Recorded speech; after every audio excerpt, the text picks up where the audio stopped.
Seeing you all here today. Welcome to the LTL True Crime Podcast. It is Friday, December 22nd, 2023.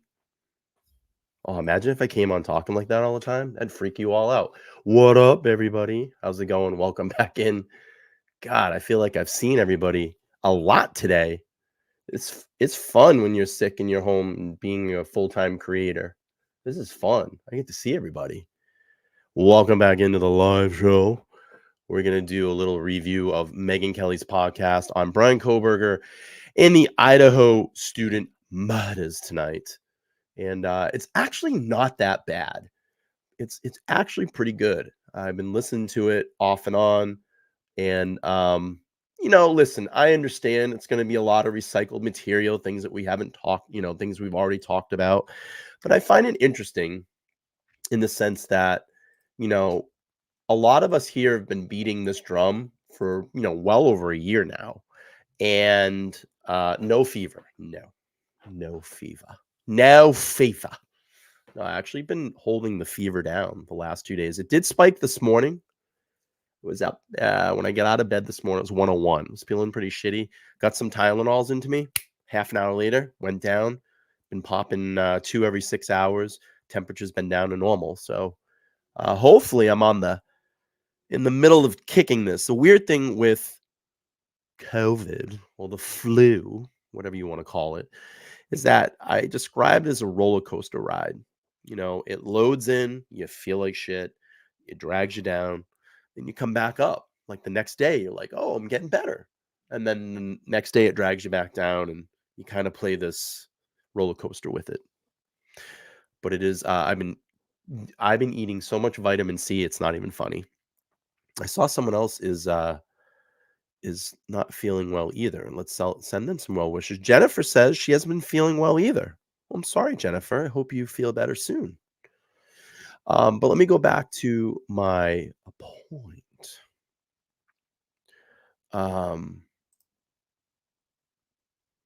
It's strange because, I look at things like the creators like myself or independent creators not backed by, huge corporations and money and advertising. And we've been beating this drum for a year, well over a year, and you just like look the comparable views to what like Megyn Kelly got just in a couple of days of dropping a podcast. Now I get it. She's famous. She has, she's been in journalism for quite a long time, but it's just strange how that all plays out on YouTube. You would think the people that have been following this and doing this case for up to a year, would have these super channels by now. And it's like, let's drop one video and overnight it's got 50,000 views on it and 100,000 views or whatever it is. But I don't know. Maybe I'm a little jealous. But let me do this first before we get into the meat and potatoes of the show. Let me just do my little pitch here. Look, I'm trying to become a full-time creator in 2024, and the way to do that is you can donate if you'd like to through Buy Me a Coffee. I have the link tagged up there at the top of the chat. And you can just simply go over here in the donation section, buy me a coffee, any denomination you want. And I also have monthly memberships on there that support the channel on a monthly basis. And if you want to do that, you can, or there's other ways via YouTube. You can super chat. You can join a membership there that gives you all of the access to my members only content. I need to start doing some more of that soon. So, yeah, that's my pitch. That's my one pitch per stream. Okay, let's get into this. Let's get into part one. I plan on getting through 2 parts today. Might be a little bit of a longer session today, but that's fine. Oh, that's part 2. I don't want to do that. What are you doing, man? Hey, man. I think this is it. Part 1. Yeah, look at this. It dropped 4 days ago. It's got 200,000 views on it. Jeez. If I could only get that. All right, here we go. The crime scene. Suppose you wanted to kill someone. That would be easy. There are lots of ways. But suppose you wanted to kill 4 people, all in the same house, all within moments of one another, and you chose to use a knife. That could help eliminate the Minnesota. Here's the thing. I'm already ahead of you. I've made 2 videos about that already. You've been missing my lives. Shame on you. Yeah, I got a couple of lives you need to go back and watch. I've dropped 2 videos on that in the last 24 hours. So go back, look at the lives. You've missed them. And you'll have to catch up. I'm all right now. I mean, I'm not like, yeah, let's go out and party. Yeah. But I'm still tired. I'm very congested, all that fun stuff. But let's get through this here. noise, but it would require skill, strength, and endurance. Murder is hard work, especially. Let me do this as well, too. I'm going to let everybody know, because I know on replay, going to go, you talk too much over the videos. Well, if you want to watch it, I would urge you to do this. Just seek out Megyn Kelly's page, or I can do this for you. I will drop the link in the chat. And you can watch it without my disgusting commentary. All right, let's play. If people fight back. Then there's the really big obstacle. You want to get away with it. You're determined to stab 4 people living in a single home in the still of the night and then disappear without leaving a clue to your identity. Now that's a more difficult challenge. But you did it. You have everybody stumped. It's the perfect crime. Welcome to a special edition of the Megyn Kelly Show, everyone. I'm Megyn Kelly. And for the first time ever, I'm going to spend the episode today and all 5 episodes this week taking you on a journey with just you and me as we dive into a true crime case that has kept. I'm going to fast forward this music so I don't get blasted. Upon us. And what better way to kickstart your day than with Blackout Coffee? Yeah, but I'm not sponsored by them, so we're going to move past that old sponsorship. All right. Idaho were found dead last November. I could buy me coffee, though. Every podcast, every article I could find about this case. I've watched all the true crime shows. I've read all the magazine pieces, everything on the internet, and I've done my own reporting on the case, interviewing with producers and writers and experts and lawyers to try to make sense of what happened in Idaho. As we will explore in each episode this week, there is something haunting and fascinating about the details of this crime. It is a mystery, but it's really several mysteries all in one. In this series, I will bring you some of our reporting, as well as the reporting and incredibly eloquent writing of Howard Bloom. Boo! That was his writing at the top there. He is second to none when it comes to covering the Idaho murders. This is the guy. That's the way this episode started, with his words that he used to open his first dispatch on this case for the media outlet Airmail News. It's relatively new and it's very good. Bloom is a veteran and award-winning true crime writer and reporter who has written more than a dozen books and countless articles in his decades-long career. He's done some of the best and most unique reporting on this story. And his forthcoming book on this case will be published in the spring by HarperCollins. That's going to be a must-read. And it is Bloom's storytelling that we'll begin with today. We asked Howard if we could strike a deal where we could use some of his, not just his reporting, but his actual writing, and intersperse it with our own so we could bring you some of the interviews and sound bites and so on that we've amassed for you to tell this story. And he agreed. Excuse me. It had been a football Saturday in mid-November, the last home game of the 2022 season for the University of Idaho Vandals. Yeah, I get that, Mike, but I wanna check through this. You know what I mean? Like, I've been kind of listening to it on and off. I want to see what, they've collectively put together. Yeah, right. I wonder what he got paid for it. It's probably, 100 grand, 50 grand, something like that. But I'm just curious. We're curious. I want to see what they're saying. I want to see what the mainstream media is saying. I want to compare, what we've done versus what they have. The Kibbe Dome packed with more than 7,600 fans. I definitely got paid. And despite the disappointing loss, Saturday night was still party night for a college celebrated in knowledgeable polls as the best party school in the state. The stately row of wet frats, as they're known on the U of Idaho campus, twisting along Nez Perce Drive, was crowded with the brothers and their dates. High-spirited assemblies fueled by blaring music, prospects of mischief, and rivers of alcohol. Downtown Main Street was hopping too. The pool tables at Mingles and the metal-sheathed bar at the Corner Club were shoulder to shoulder with students and townies, filling the brisk autumn night with the keen of cheery, rowdy, late-night fun. And then in the heavy quiet of the new Sunday morning, 4 young corpses, all students, all friends, were found hacked to death in their beds in a pale, clapboard house, little more than a stone's throw away from the heart of the university campus. There was so much blood, it had seeped through the wooden floors and run down the building's gray concrete foundation in jagged, red rivulets. But before we get to that Sunday morning, we need to look back. We need to talk about the 6 young students who were in the house that night and what brought them there. 2 of the 6 went way back. Maddie Mogan and Kaylee Gonsalves met in 2013 in the 6th grade and became inseparable. They grew up in the tourist town of Coeur d'Alene, Idaho, best friends for years. Listen to their parents talk about each of them. Kaylee was the one that was going to shake the world. She's got a teleprompter right in front of her. We know she's reading off a teleprompter. They probably fed this into AI and she's just reading. That's how a lot of these news stations do this and how these podcasts do this. And, it cuts off a lot of the time in preparation. They just feed a lot of facts into the AI and the AI just sorts it all for them.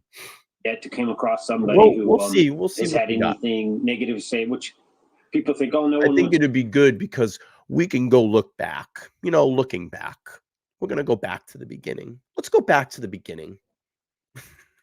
Tell you that. But what up, T? I know you're watching. Siblings, and they'll tell, stories about their brother or their sister. They're not going to hold back. So I think she found a way to live in a big family and learned, the right ways to get along with people.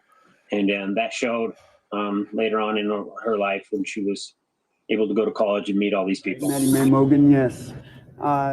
She was the sweetest, smart, loving. She was the best. She never caused me one day of stress in my life. Yeah, she was reading Bloom.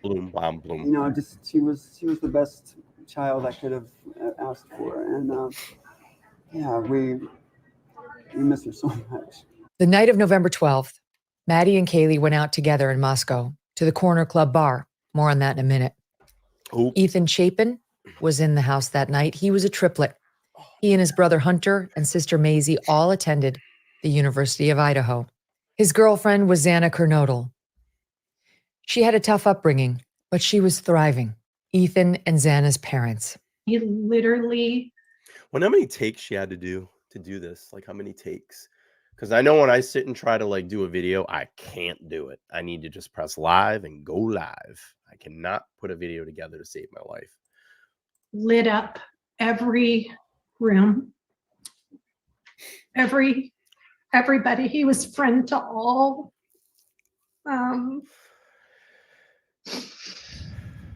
He was an incredible human.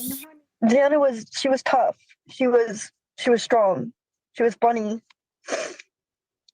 Gee, I remember all these she interviews.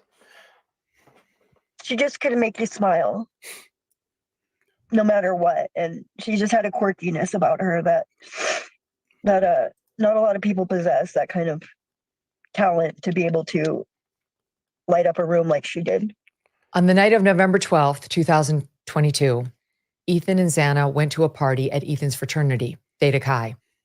One of Xana's roommates, Bethany Funk, was at Theta Chi that night as well. But by 1:45 a.m. on the morning of November 13th, all 5 roommates, including the 5th, a young woman named Dylan Mortensen, were home in the house on 1122 King Road, along with Xana's boyfriend, Ethan Chapin.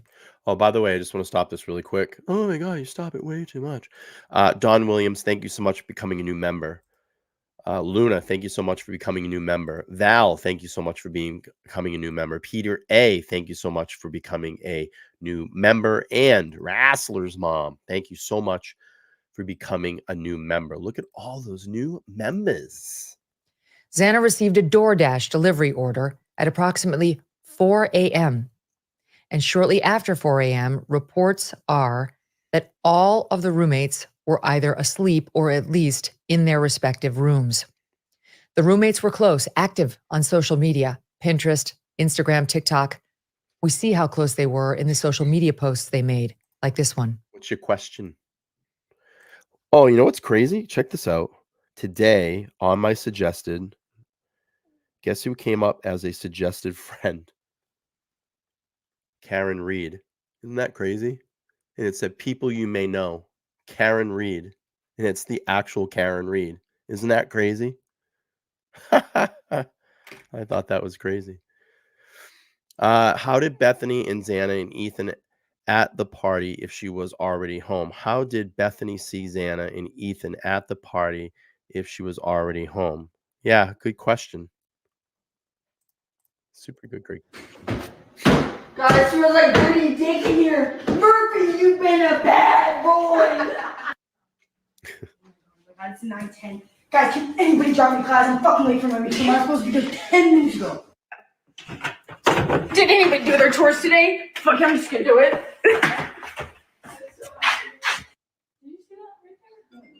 Oh, shit, you guys. It's 8. Gotta go. Jake's calling. Oh, Jake's calling. Oh my god, I look horrid! Oh, Murphy, you look so cute. Get out of here. You seriously gotta get out of here. You're fucking stinking this shit out. Hey guys, I know I talk about myself a lot, but like, what would you guys do in my situation? Dana, where are you going? I gotta pull you out. I failed trouble already. Does anyone do like a wine night? Like, let's just do a wine night. Yo, is it okay if I have a party? Like just 3 or 4 people at most. So fun, so full of life, so funny, and so unaware of the fate that would soon befall them. At precisely 8:57 p.m. on the last full day of her life, in the midst of a busy Saturday, bustling with the flurry of convivial activities generated by a football game in a college town, Kaylee Gonsalves paused before going out for a night at the Corner Club bar with their best friend, Maddie. She posted a series of photos on her Instagram account, which she captioned, "One lucky girl to be surrounded by these people every day." Oh. The photos are a cheery collection of 6 college kids, the youngest 19, the oldest 21, bursting with bright-eyed good looks and future promise. I just want to like go up. I think I saw someone said there's so many shades of gray in this case. I don't know. I don't really think so. I think it's all pretty clear. I mean, it's all leading in one direction. For me, anyway. I mean, I have a clear picture in who committed these crimes. It's just, what is the connection? That's what that's the $1 million question. The $1 million question is, what is the connection and what happened that night? Like, what happened in that house? I'm not saying that it's multiple 4,000 people and 5 people involved and this and that. I think it's pretty clear what happened, in my opinion. But it's the connection. That's what we want to know. What is the connection?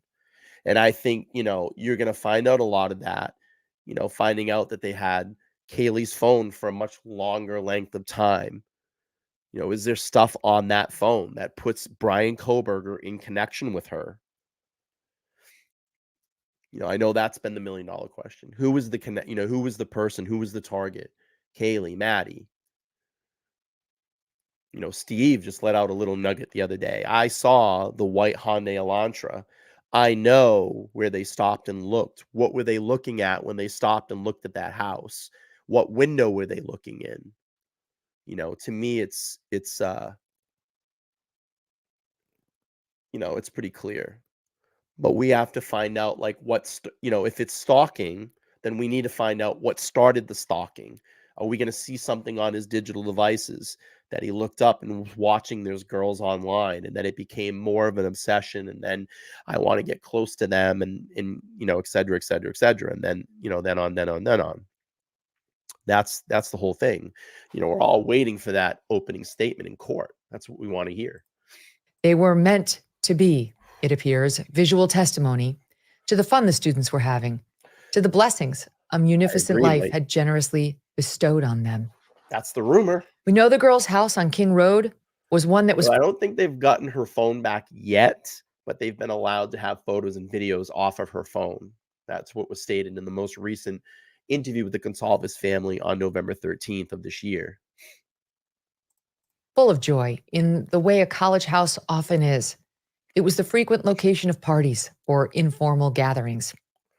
Many said the door was always open, that the roommates gave the door code out to friends who gave the code to friends, and they would find themselves in the role of host quite often. On several occasions, the parties brought out the police, and it is actually, strangely enough, through police body camera footage that we get to know the personalities of these young women. You can see how respectful they were of law enforcement in these interactions, poised, friendly, outgoing. There was Xana one night apologizing for your theory. Type it out again, Diana. I'd like to know your theory.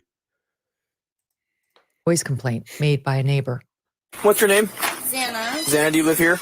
Yes. This is the second noise complaint we've had here tonight within 2 hours. I'm sorry Okay. about that. So this time it was the blonde gal and the guy on the back porch playing music. Okay. So I sincerely apologize about Okay. that. I'm just going to bed. Okay. So just so you understand, you could be getting a misdemeanor citation for this, which means you have to go in front of a judge and explain why you couldn't keep the people in your house quiet. Okay. Okay. We've already talked to Maddie once and told her the same thing. Okay. The only reason she's not getting a ticket is because she's not standing here in front of me. But I'm telling you right now, if we have to come back, you're getting a ticket. Okay. So you I'm will have to not go right see a now. judge. I'm fine right now. You're not getting a ticket right now. I'm just trying to go to bed right Okay. now.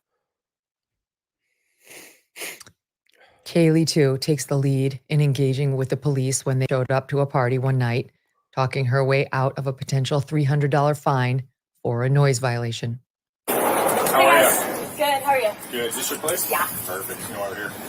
I assume noise. Noise, yeah. Yeah. Big speaker right there. Yeah. Nothing against having a party. Once neighbors start calling in, we have an issue. Fair. You go to school? Yeah. Okay. What year? Senior. Senior. Okay. So I'll tell you the same thing I told them. You probably know the drill, right? You call during the day? A complaint during the day? Really? Okay. Actually, no. Oh, okay. So usually, Boyd at least for complained me, the other day. I'll give you a verbal warning. Okay. Once I have neighbors calling in, you're just too loud, you're disturbing the peace. Yeah. Nothing against having parties, nothing against having people over who are overage to drink. Mhm. But again, once we start disturbing the neighbors, then we've got an issue. Yeah. Most ticket is up to 300. Yeah, somewhere around 300, 400 It's a bucks. pretty expensive ticket. I don't want to do that to you. That being said, this is your place, so I'm going to hold you responsible. I'd much rather you spend that 300 bucks on beer or something fun. Yeah. Noise Yeah. ticket, right? Yeah. Thank you. I appreciate it. Yeah. That being said, warnings. Don't do it again. Yep. I'd hate to come back in a few hours and then have that issue. So, Yeah. any questions for me? No. All right. Have a great rest of your day. Take care. The girls' natural warmth and respect on these tapes, even in a tense situation, makes their fate that November feel all the more incomprehensible. In March of this year, Howard Bloom was a guest on the Megyn Kelly I Show. can't even, it's just sitting there and I'm just like thinking to myself, and I haven't really put deep thought into this in a long time. I mean, I can only imagine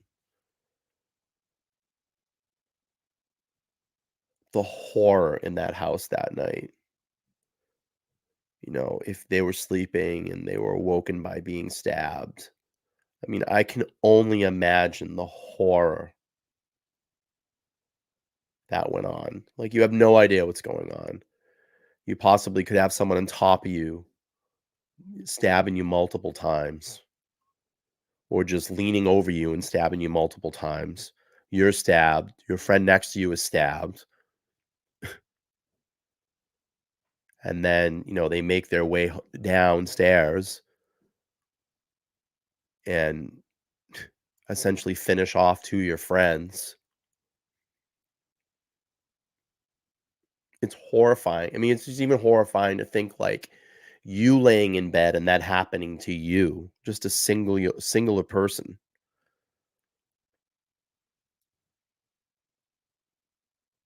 And I'm not even connected to these kids. They're not my sister or brother or relative, son. You got to look at the fact of like what those families have gone through when they play it. It gets played over in their head every single day. What happened to my daughter? What happened to my son? It's insane. It's very sad. It's very tragic. It was episode 515. He talked about the afternoon of Sunday, November 13th, shortly after 11:58 a.m., the time a 911 call came in from roommate Dylan Mortenson's cell phone. First thing they knew that something serious was wrong because all they got a report of was an unconscious victim, an unconscious person, rather, at the house. And then they see a group of kids mulling about the house like gulls on a beach. Why do writers, I don't understand this. Why do writers always have piles of books in the background? Like, it makes them look smarter. I don't understand why they do that. Like, oh, I'm going on camera. I got to pile up a whole bunch of books to make me look like I'm reading a lot and I'm smarter. Never got that. It was described to me. And hell of a home, by the way. Look at that beautiful spiral staircase. These kids are silent. They've been putting up with the university kids all their professional lives as cops. I don't think they've ever seen silent kids before. They knew that this was something serious. Bloom writes that the call was passed to Sergeant Shane Gunderson. Gunderson, who on that day was midway through a 12-hour shift that had started at 6 a.m., was running the operations division at the sparklingly modernistic, it had opened barely 11 months earlier, Southview Avenue Police Headquarters. Prior to that moment, he would tell people his tour had been long and slow, a languid weekend morning, punctuated by the chimes of the town's many church bells tolling solemnly in the wind. In fact, he had spent a good deal of that desk-bound Sunday morning mulling something other than police business. Gunderson had been avidly mapping out in his mind a strategy for the 8-hour or easily more trek to the summit of Mount Bora.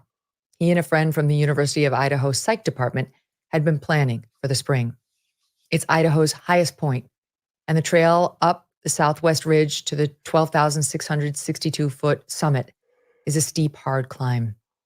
And he would admit after a beer or two, it was just the sort of challenge he'd been missing lately.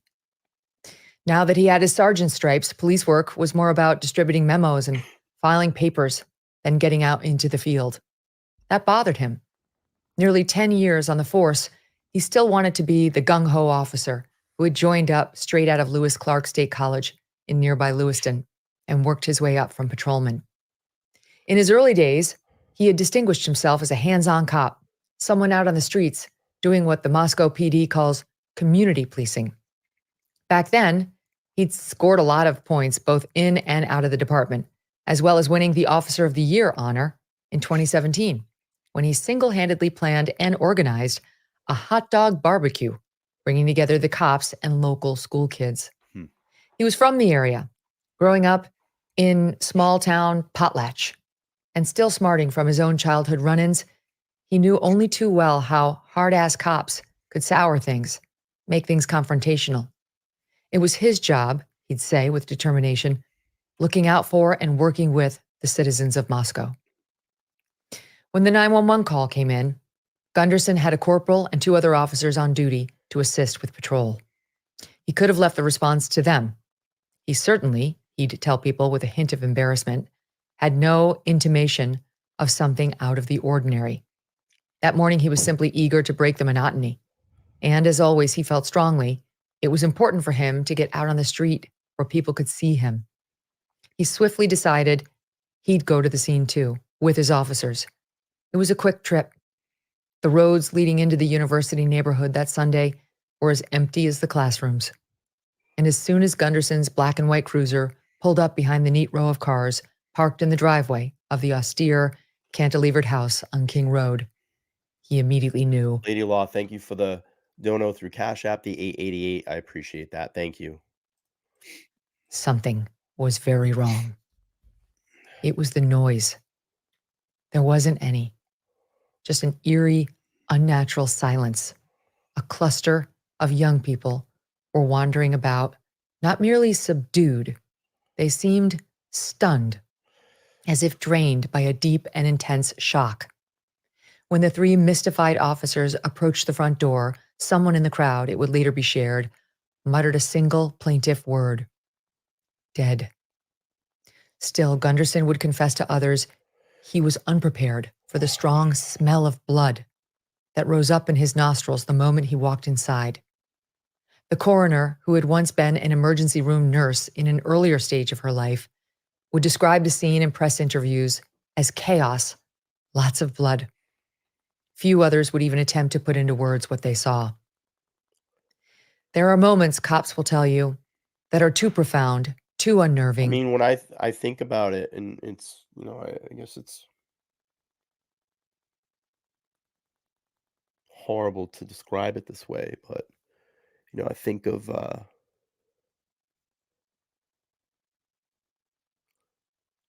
if you've ever seen the first Nightmare on Elm Street,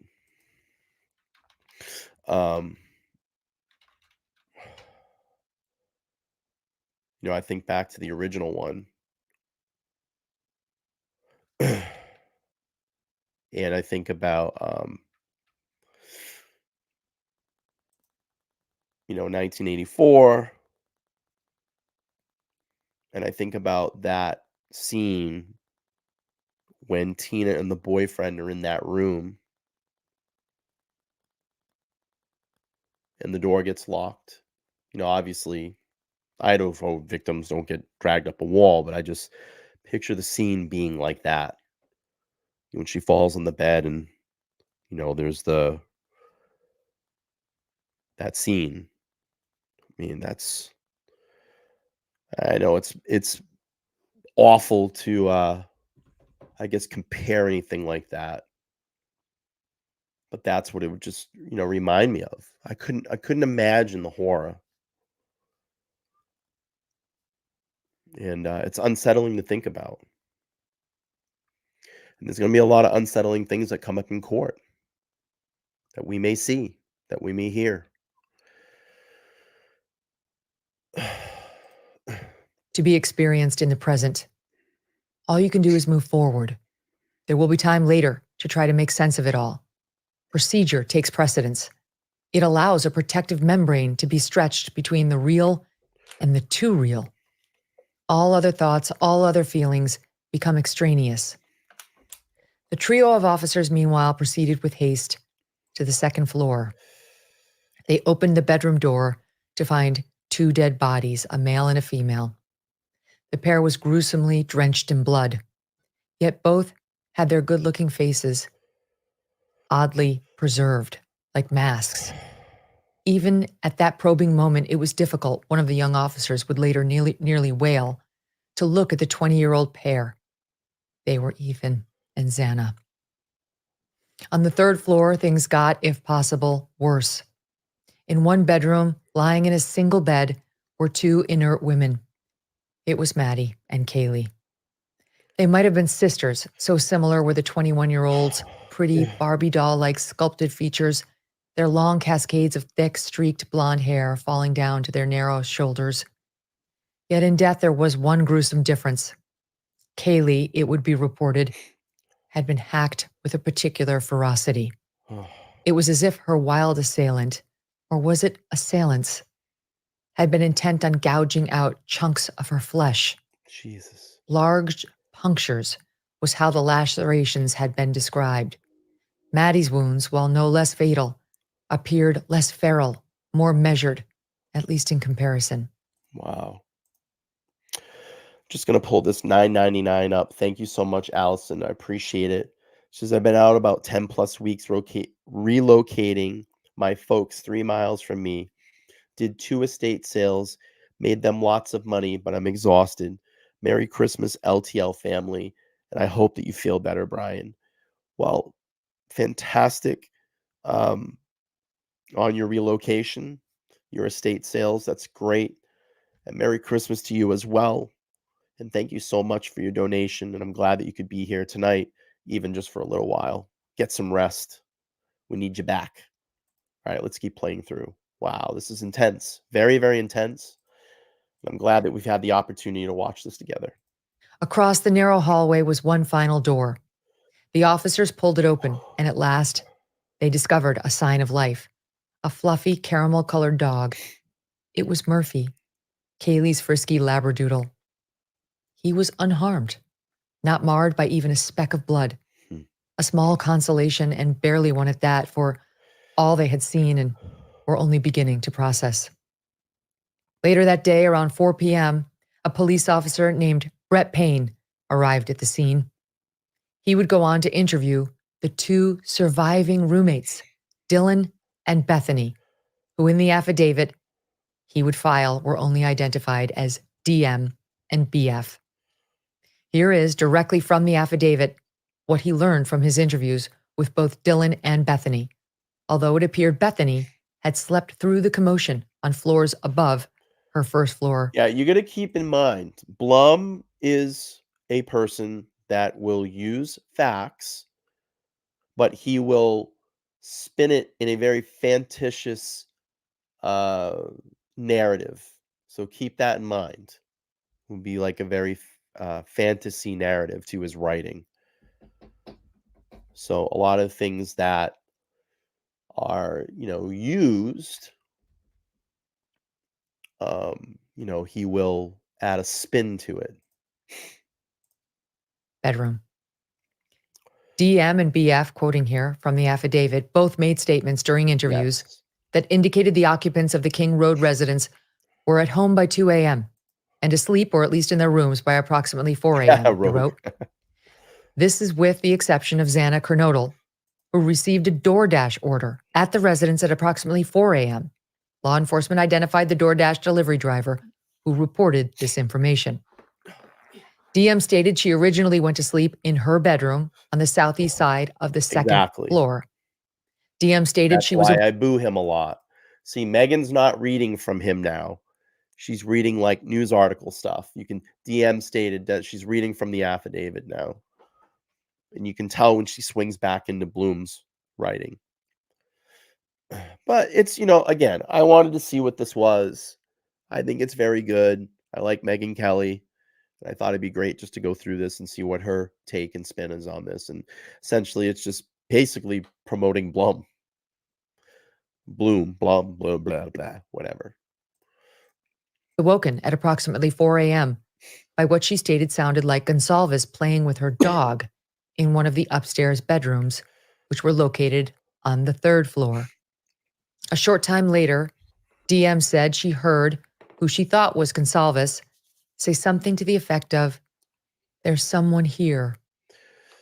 A review of records obtained from a forensic download of Kernodle's phone showed this could also have been Kernodle, as her cellular phone indicated she was likely awake and using the TikTok app at approximately 4:12 a.m. DM stated she looked out of her bedroom but did not see anything when she heard the comment about someone being in the house. DM stated she opened her door a second time when Just she say her heard what she fucking thought was name. crying Dylan Mortensen. coming Say from Dylan. Kernodle's room. DM then said she heard a male voice say something to the effect of, "It's okay. I'm going to help you." No. At approximately 4:17 a.m., a security camera located at 1112 King Road. Now that's always been the curiosity with me on that. Was that Ethan saying that to Xana? Or was that a quieting thing from the potential suspect, Bryan Kohberger, to calm nerves? It's okay. I'm here to help you. Is that what she thought she heard? Or is it okay? I'm here to kill you. So that's always been the debated thing in my mind. Who said that line?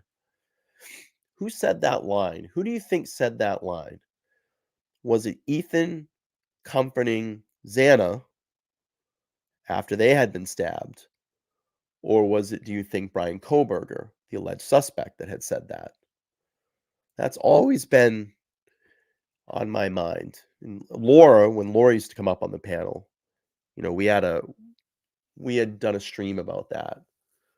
The kitchen incident. We talked a lot about that. A residence immediately to the northwest of 1122 King picked up distorted audio of what sounded like voices or a whimper, followed by a loud thud. A dog can also be heard barking numerous times. Let's do this. Everybody seems to talk about it. I think this is a great point. Let's put a poll up.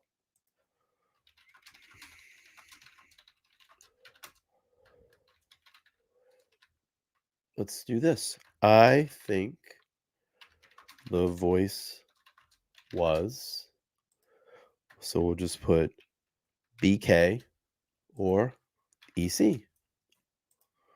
All right, poll at the top. Let's see it. What do you think? Who was it? Who was it? Good topic of conversation. Starting at 4:17 a.m. The security camera is less than 50 feet from the west wall of Xana Kernodle's bedroom. DM stated she opened her door for the 3rd time after she heard the crying and saw a figure clad in black clothing. No, but that would be a really sick thing to say. If you're that killer and you've just scrubbed out 2 people, potentially a 3rd, and someone's crying out, it's okay, I'm here to help you. You're trying to calm that person. It's pretty sick. And you're getting ready to murder them. And a mask that covered the person's mouth and nose walking towards her. DM described the figure as 5'10" or taller, male, not very muscular, but athletically built, with bushy eyebrows. The male walked past DM as she stood in a, quote, frozen shock phase. The male walked toward the back sliding glass door. DM locked her. It's okay, I'm here to help you. That type of shit. That's what I think of. And really, he's there to kill you. It's okay, I'm here to help you. Shh. That shit. Herself in her room after seeing the male. DM did not state that she recognized the male. This leads investigators to believe that the murderer left the scene. All right, we're going to get a break here. We'll cut back. There's going to be another sponsor. All right, let's go. The mysterious case of Rudolph Diesel. Millions of Americans sponsor. All right, I'm going to cut Tell through you this. why. Why didn't she do more?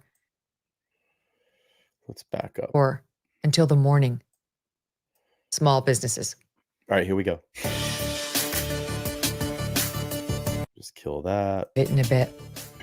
Dylan then locked her bedroom door until the morning. in a decision that would just befuddle so many people. Why? Why? Why didn't she do more? Ooh.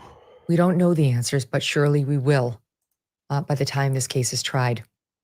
Then sometime after 11 a.m., the roommates attempted to wake their friends. They were unable to, and they would call others to the house for help. There, at least one of those friends finally dialed 911. Howard Bloom, again with us back in March. One can, Right. raise all sorts of questions, as I do. At the same time, I think one has to cut this poor girl a little slack. In many ways, she's a victim too. She will live with this for her entire life. She saw something incredible, astonishing, and she just perhaps couldn't deal with it. Back to Sergeant Gunderson. He quickly called his boss, Captain Roger Lanier, the head of the 24-officer operations division. He found him, not unexpectedly for a Sunday, sitting down to lunch with his family. Lanier was a veteran cop. He had spent more than 20 years on the force in nearby Lewiston before having been lured 6 years earlier to Moscow with a captain's rank. After all his years on the job, Yeah, Ron comes up with a good point. Oh, Ron, you missed last night's show on the second channel. You're going to have to go back if you can scrub through it and watch it. We had a really good time over there. It's kind of hoping you can make that live, but if not, you can catch it on replay, LTL Rewind. Check it out. We did Arsenio Hall show last night. We had a lot of fun over there. But anyway, Ron says, I'm not going to hurt you. That's pretty good too. I like that, Ron. That's a good theory too. And maybe that's what you heard. It's okay. Or I'm here to help you. I'm not going to hurt you. Also a very good theory. Like it, Ron. become a steady, avuncular presence, a bald-headed, genial cop who never got flustered because, as he would tell people, he had seen it all in his day. But Gunderson's report left him unnerved. It took me a second, he recalled, a sharp edge, even weeks later, to the memory. I really had to think about what I'd just heard. 4 murders in Moscow, Idaho was so out of character. At the time, they were fairly certain it was college students and it was near the campus, and that area is kind of a campus community. So once I got over the initial shock, I knew that I was coming to the station. So I drove in, and everybody just kind of fell into a role. That was a all hands on deck moment Sunday afternoon. It became fairly apparent when I got to the scene that we were going to need resources outside of just what the Moscow Police Department could provide. But quickly, Lanier's professionalism took control. He had 1,000 questions. But here's the thing, Denise. Listen, I respect your point of view, but here's the thing. Let me just throw this at you. It's been a year, okay? It's been a year, okay? And let's just say you're Bryan Kohberger. You've been sitting in jail for an absolute year, okay? You know that you're facing the death penalty. Your alibi is a piece of shit, okay? You have now a chance where probably multiple lawyers have come to you and said, look, dude, if there's anybody else involved right now, we could strike a deal and you could be out in 20 years, okay? Give us that other name. You don't think that if I had someone else that I wouldn't speak up? Now, I get it. It implicates you in the crime, okay? I know a lot of people go, well, it didn't implicate you in the crime. But if I had a chance to save my life and get out of jail in 20 years and I had someone help me, why would I not be giving that name up? Now that I have the totality of sitting in jail for the last year and understanding this is what my life is going to be like, probably for the rest of my life, and they come to you and say, if you give us the other name, we're going to get you out in 20 years, we promise. Why would you not give that? Why would you not give that name up? Or better yet, this. We've been in this a year now, okay? Kohberger's been behind bars, okay? You don't think that with the amount of the investigation that's gone into this, that no one would possibly come across another person, that this person just mysteriously slipped away into existence, but yet they got Bryan Kohberger? Doesn't make sense. But great theory. I respect it. And that's what we like when people bring over here. But that's just the way I look at it. If I knew that I could be saved and not get the death penalty, and I knew I was pretty much guilty and the evidence is going to make me look guilty, why wouldn't I just give that name up and take 20 years and walk, and I'll be out at, 60 years old? and have a chance at life. Some type of life on the outside. And yet he knew the only hope of finding answers would be to follow the absolutely. I get previously what you're established saying. protocols. I get what you're Dutifully, saying. he gave the orders I to respect set up it. the perimeters of the Absolutely. crime scene, to A bring lot in of people have thought there's 2 or 3 people involved in this. That was the whole conspiracy when this all started. A lot of people. But I you know what I respect, Denise? I like the way that you brought it forward. You weren't afraid. You said it in the chat. You know where we kind of stand here on this case.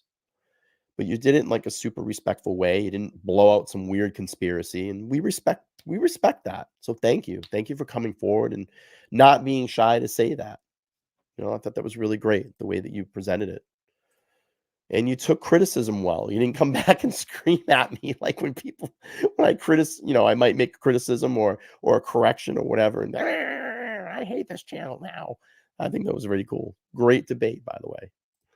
the forensic team and to summon the coroner. Absolutely. It was standard in a major case. Very good. And if 4 homicides was not a major case, Excuse me. what was?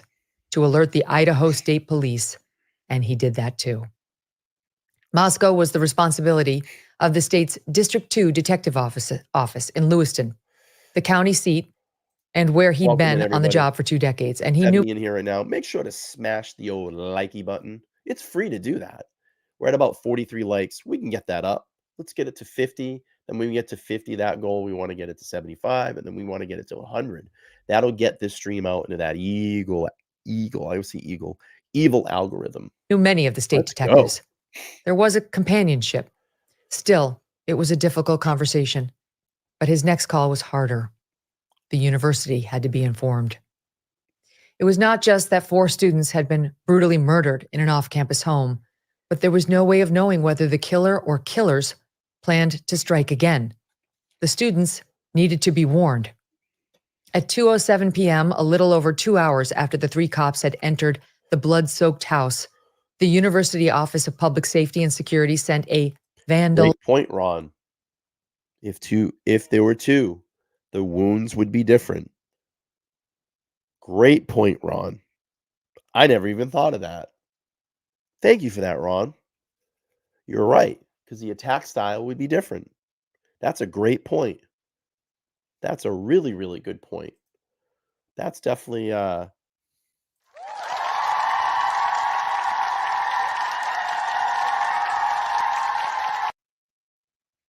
very good point, Ron. Excellent point. You're right. Because let's just say my attack style or my thrust is a lot different than person B next to me. Their thrust style would be different. Their strength would be different. Absolutely. Alert email to the students and faculty. Quote, Moscow PD investigating a homicide on King Road near campus. Suspect is not known at this time. Stay away from the area and shelter in place, end quote. A shelter in place order requires people to take refuge in a room with no or few windows. At this point, busy hours had already quickly flown by, but despite his marathon of activities, Lanier still had not succeeded in completing one task that was at the top of his mental list. He had not been able to speak with his boss, James. Well, Steve G made comments about the attack itself, that Kaylee had seemed to have a lot more wounds, and Bloom wrote about that as well. But it was never described of like, what the actual wounds were or whatever. The style of the wound or whatever. We'll get that all in court. Fry, the chief of police. Yeah. By the time Lanier had finally reached him, it was hours after the discovery of the bodies. And by the time Fry... That could have been anything. Kaylee could have been the closest to the door, so that was the first attack, to make sure you get that person. And then he might have leaned over her and went for Maddie, and that might have caused the struggle with Kaylee and pulled that sheath off, or within that struggle, that sheath fell loose, and that's how it ended up on the bed. Finally entered the home on King Road. It was dark outside, according to several accounts, close to 6 p.m. For some abstruse reason, he had thought it was important to go home first and change into his chief's uniform. Perhaps he hadn't fully grasped the magnitude of the disaster. Or maybe, after nearly 28 years as a Moscow cop, he had felt the imprimatur of his uniform was integral to his ability to command. But what he saw that evening left him, he would confide to a friend later, A lot of bloom in this. physically and emotionally drained. He was a father of 2 daughters who had attended the University of Idaho, and he had also graduated from the university nearly 3 decades earlier. It was impossible, he said, not to feel a visceral tie to the victims and to their parents. The cruelty of the crime was deep and affecting, and yet he knew there was police work to be done. His mind was racing, but, quixotically perhaps, within moments of buried memory, pushed itself forward. What if, Fry asked himself with a sudden alarm, a serial killer had attacked the 4 students? Pausing here to bring you some of Chief Fry's initial comments to the Moscow, Idaho community from his very first press conference several days after the murders. My name is Chief James Fry with the Moscow Police Department. Are you nervous or I'm going what? to be reading from my notes today because I want the information you received to be extremely accurate. See his voice quivering. I remember going back over this. This was a horrible crime that took the lives of Ethan Chapin, Xana Kernodle, Madison Mogan, and Kaylee Goncalves. I mean, you gotta give the guy some rope here. Super nervous, major crime. Nerves are built up. You're in front of the whole world at this point. He's nervous. It's sad. And a lot of people got on him. Oh, he pronounced names wrong. Listen, let me put you in that position, and you have to go out there and do this in front of millions of people. I give Fry a lot of credit. It's tough. And what they saw over that 24-hour span before this news conference, I'm sure was horrifying, the things that they had to go through and see. This horrible crime has affected all of us. He's not even the looking families, at the camera, he's so nervous. The University of Idaho, our community, our country, and our officers. Based on details at the scene, we believe this was an isolated, targeted attack on our victims. We do not have a suspect at this time, and that individual is still out there. We cannot say that there's no threat to the community, and as we have stated, please stay vigilant, report any suspicious activity, and be aware of your surroundings at all times. Here's what was challenging for the police from Bloom's reporting. Fact: the 4 students were killed in their sleep, or at least while in their rooms, sometime between 3 and 5 a.m. In the weeks ahead, they would develop a more precise timeline. The murders, the authorities deduced, occurred between 4 and 4:25 a.m. Think about that. At 4:12 a.m., they had Xana on TikTok, and the murders took place between 4 and 4:25. So Kohberger was already upstairs. That's the thing, is a lot of people go, there's no way that someone could have done this in that little amount of time. Go hold a K-bar knife in your hand. I've had one before. It's an extreme killing machine. It's an instrument of war. It is made for the military. It is an extremely brutal weapon. And it would not take much to plunge that into someone. Believe me, I've held one in my hand. It's a scary weapon. It's made for Marines. It's scary. a.m. Fact: there was no Last line of sign of defense forced entry for or of Marines. robbery. Fact: a single weapon had been used, a long-bladed knife. Critically, a tan leather knife sheath, stamped with the U.S. Marine Corps insignia, was found lying next to Maddie Mogan's bed. Fact: there was no trail of blood outside the house. Fact: the house was a repository for a large collection of forensic evidence: blood, saliva, hair, prints, DNA. But whether any of those belonged to the killer, after the autopsies, the general consensus held that it was a single assailant, still was undetermined. These were all, the investigators agreed, important pieces in the puzzle, yet they were not enough. For more than 3 weeks, the early morning conferences ended in a grim litany of what remained unknown. They couldn't figure out how the killer had gotten away, seemingly without leaving a clue, and they had no idea why he had chosen these victims.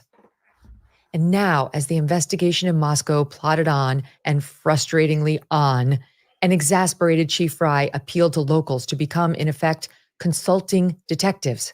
We appreciate everybody's help that has been sending in those tips, and investigators are vetting those and they're following up on those, and the response has been very great. We appreciate all the help from across the nation and our community. He wanted help to put his men on the right scent. Detectives are looking for context to the events and people involved in these murders, a Moscow PD press release announced.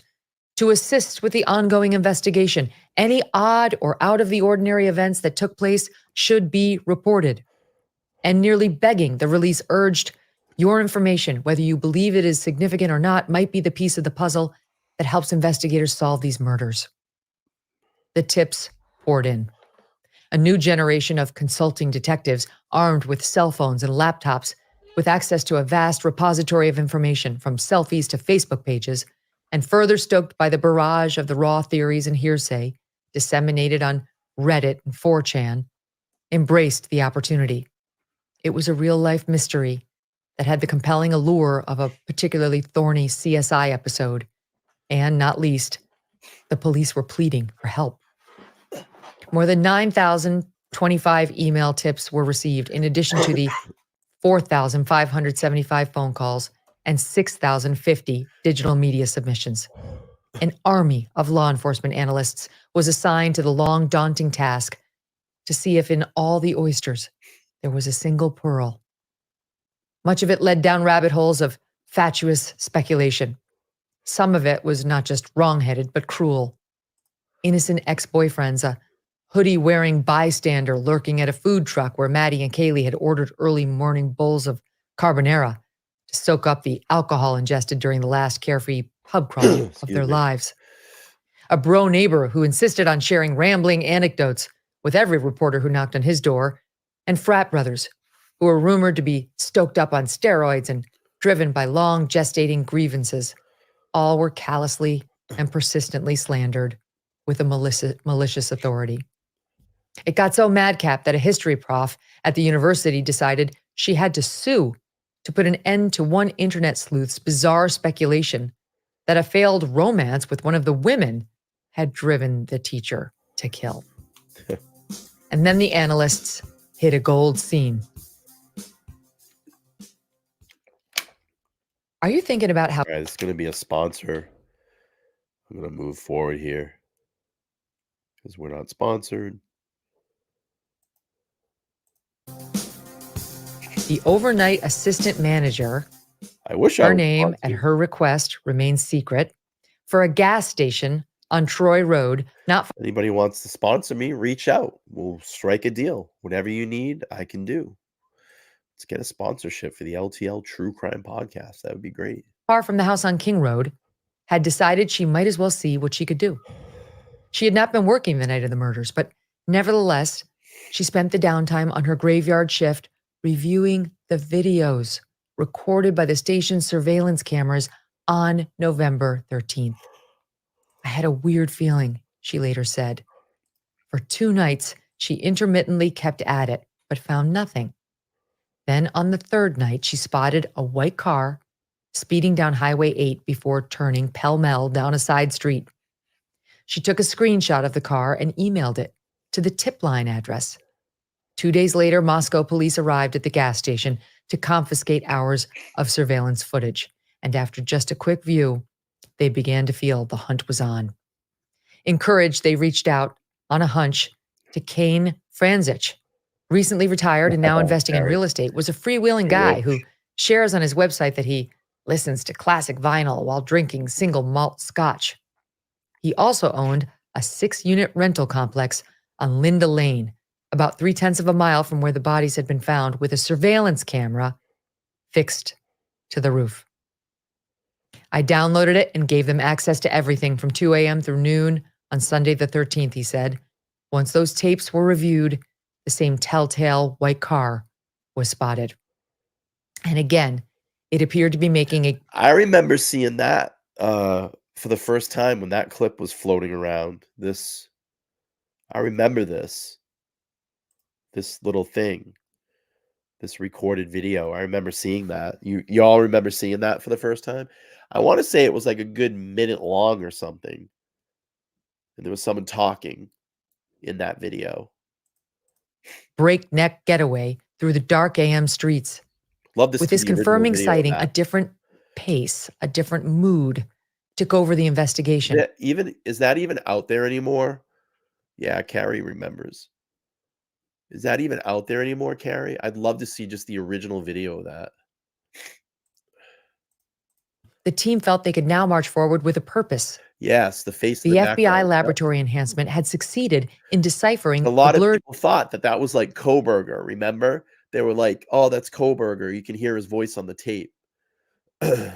Remember that? That was all floating around too, that he was recording his own stuff. image of the car. Remember that? They believed it was a white 2011 to 2013 Hyundai Yeah, Elantra. Elantra. And there were 22,000 Hyundais in the region that matched the search criteria. And one of them, the police were starting to suspect, had been driven by a killer. From the affidavit released in January, quote, a review of footage from multiple videos obtained from the King Road neighborhood showed multiple sightings of suspect vehicle 1, starting at 3:29 a.m., ending at 4:20 a.m. These sightings show suspect vehicle 1 makes an initial 3 passes by the 1122 King Road residence and then leaves via Walenta Drive. Based off my experience as a patrol officer, this is a residential neighborhood with a very limited number of vehicles that travel in the area during the early morning hours. Upon review of the video, there are only a few cars that enter and exit this area during this time frame. Suspect vehicle 1 can be seen entering the area a 4th time at approximately 4:04 a.m. It can be seen driving eastbound on King Road, stopping and turning around in front of 500 Queen Road, number 52, and then driving back westbound on King Road. When suspect vehicle 1 is in front of the King Road residence, it appeared to unsuccessfully attempt to park or turn around in the road. The vehicle then continued to the intersection of Queen Road and King Road, where it can be seen completing a 3-point turn and then driving eastbound again down Queen Road. Suspect vehicle 1 is seen next departing the area of the King Road residence at approximately 4:20 a.m. at a high rate of speed. Back now breathe again. to Bloom's reporting. Had to blow my nose. Finding the one Elantra that would lead to an arrest loomed as a needle in a haystack sort of challenge. The search, even with a small army of burrowers, was a nearly impossible task. Then, as the holiday season approached, a hint of a Christmas miracle. Chief Fry, for once upbeat, met late in the morning of December 20th with Rand Walker, the department psychologist, and Rod Olps, one of the police chaplains in the courthouse law library. It was one of the few places they could huddle where the chief felt no one would be listening. I'm going to need you two to get ready, he said, with a deliberate coyness. I'm going to need you before too long. The two men eagerly asked whether there had been a break in the case. Fry did his best to rein in a pregnant smile. All I'm saying, he reiterated, is I need you both to stand by. Wow. I might be calling you very soon. But at 4:30 that afternoon, the Moscow police public communications team issued a flash update. Quote, investigators are aware of a Hyundai Elantra located in Eugene, Oregon, and have spoken with the owner. Yeah. The vehicle is not believed to have any relation. That was the abandoned, remember that? That was the abandoned Elantra that was out there on the road for a couple of days. People making a big stink about that. To any property in Moscow. We thought like they ran away. You know, they got to Oregon. They ditched the car, remember? Idaho, or the ongoing murder investigations. And just like that, the psychologist and the chaplain knew that the chief, despite the hopeful conversation earlier that day, would not be calling them anytime soon. Meanwhile, as the hunt for the Elantra proceeded with tedious concentration, the no less discouraging challenge of finding a clue in the forensic evidence, a vast muddle of prints, blood, and DNA that had been collected in the house, was brought vividly home. Body cam footage was released of a call at the King Road residence 2 months before the murders by a trio of Moscow cops in response to yet another noise complaint from an annoyed neighbor. The body camera footage, Bloom would write, was at first seen as deeply poignant. The house seemed to be nearly shaking with festive noise. Tyler Childers' Feathered Indians boomed from the speakers. Kids were calling happily to one another, a giddy mix of bouncy, energetic voices. It was a Thursday night and there was a party going on. This is what it's like to be young. To more acerbic minds, the footage was a small, self-contained story about the tensions of policing in a college town. The kids, being kids, were seen giving the police a sly runaround, and the cops, being cops, retaliated with a display of petty vengeance. A confiscated stash of beers and Trulies was poured onto the driveway. Yet this being Moscow and this house being destined for infamy, this burst of class warfare would have an unexpected coda. One of the smirking cops spilling the booze would in time be part of the team that first discovered the bodies. Sad. Another would help load the cardboard cartons holding the murdered students' belongings into a U-Haul for the grim trip to the police parking lot.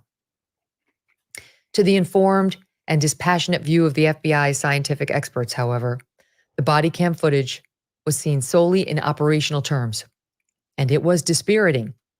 It made clear that just about anyone and everyone had access to 1122 King Road. The door was always open, and a stream of people were constantly coming and going. The analysts moaned that there would be so much forensic evidence it might be easier to determine who in Moscow had never been inside the house, rather than there having any realistic hope of ever finding a suspect. And yet, perhaps it wasn't a 2011 to 2013 Elantra after all. Investigators were given access to video footage on the Washington State University, or WSU, campus located nearby in Pullman, Washington. A review of that video indicated that at approximately 2:44 a.m. on November 13th, 2022, a white sedan, which was consistent with the description of the white Elantra known as Suspect Vehicle 1, was observed on WSU surveillance cameras traveling north on Southeast Nevada Street at Northeast Stadium Way.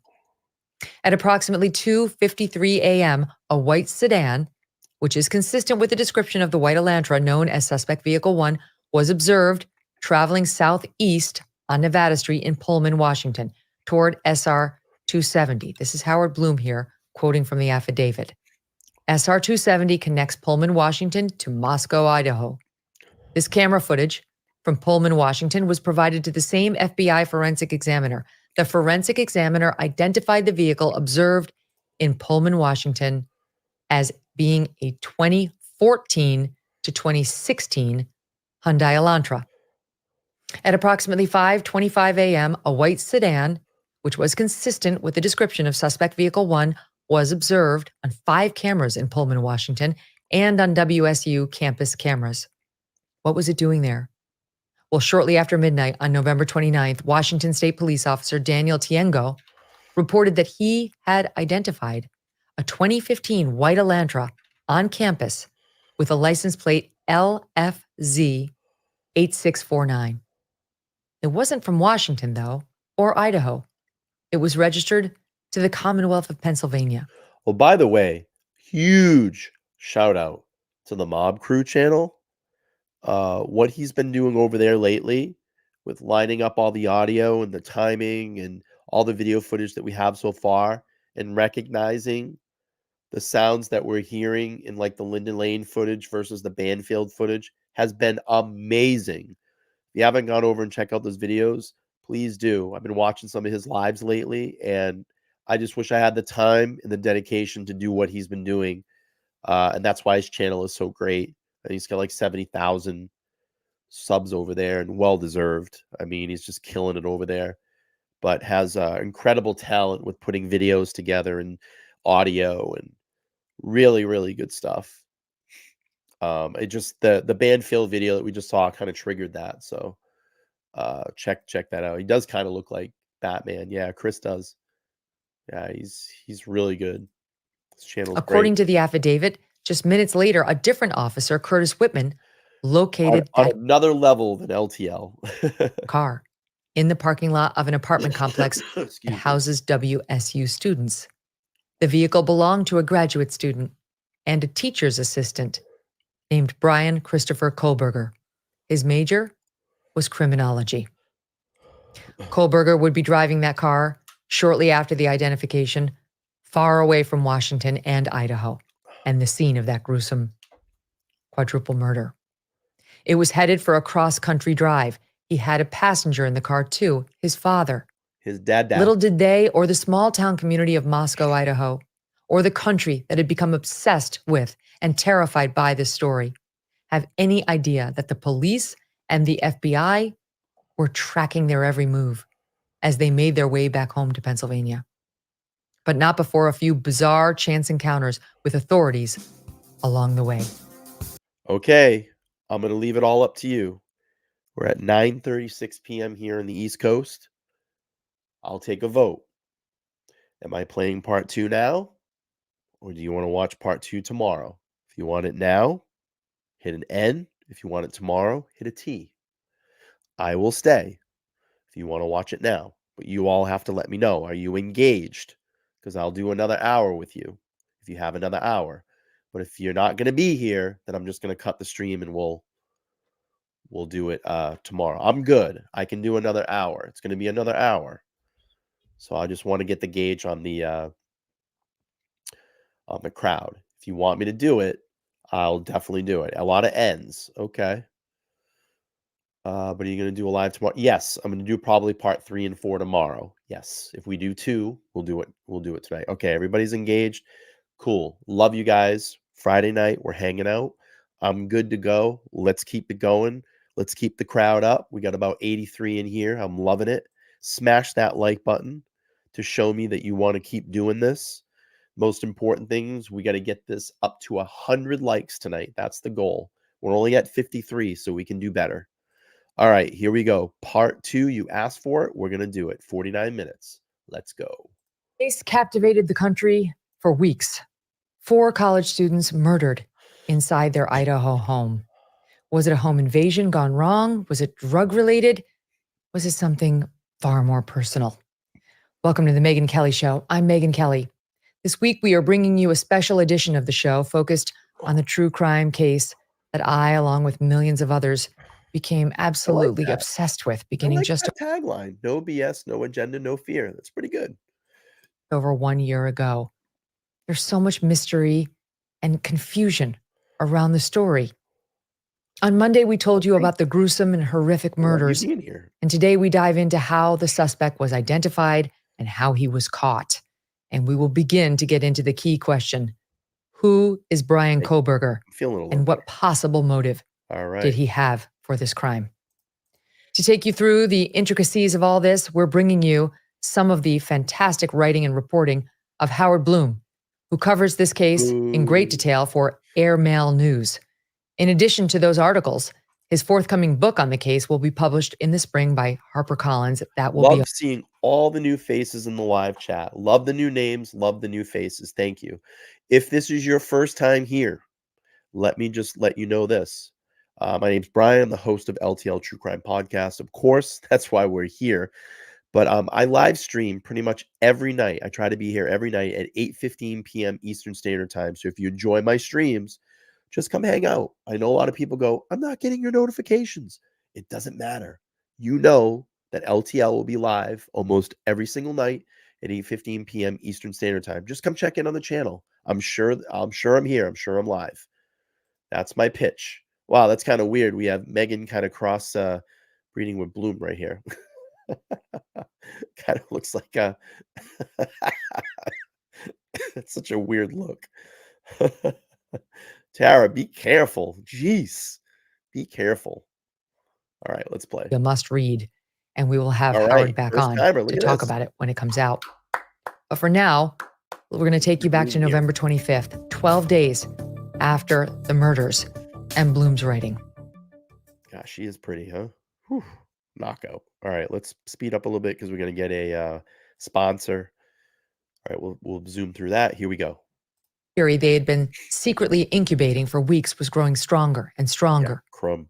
Back on November 25th, Moscow PD had whispered to local lawmen to keep their eyes peeled for a white 2011 through 2016 Hyundai Elantra. Give Mary a warm We still welcome. are asking people to call in Any on. more first timers here? Let us know in the chat. If your first time over here, let us know in the chat. We want to see those first timers.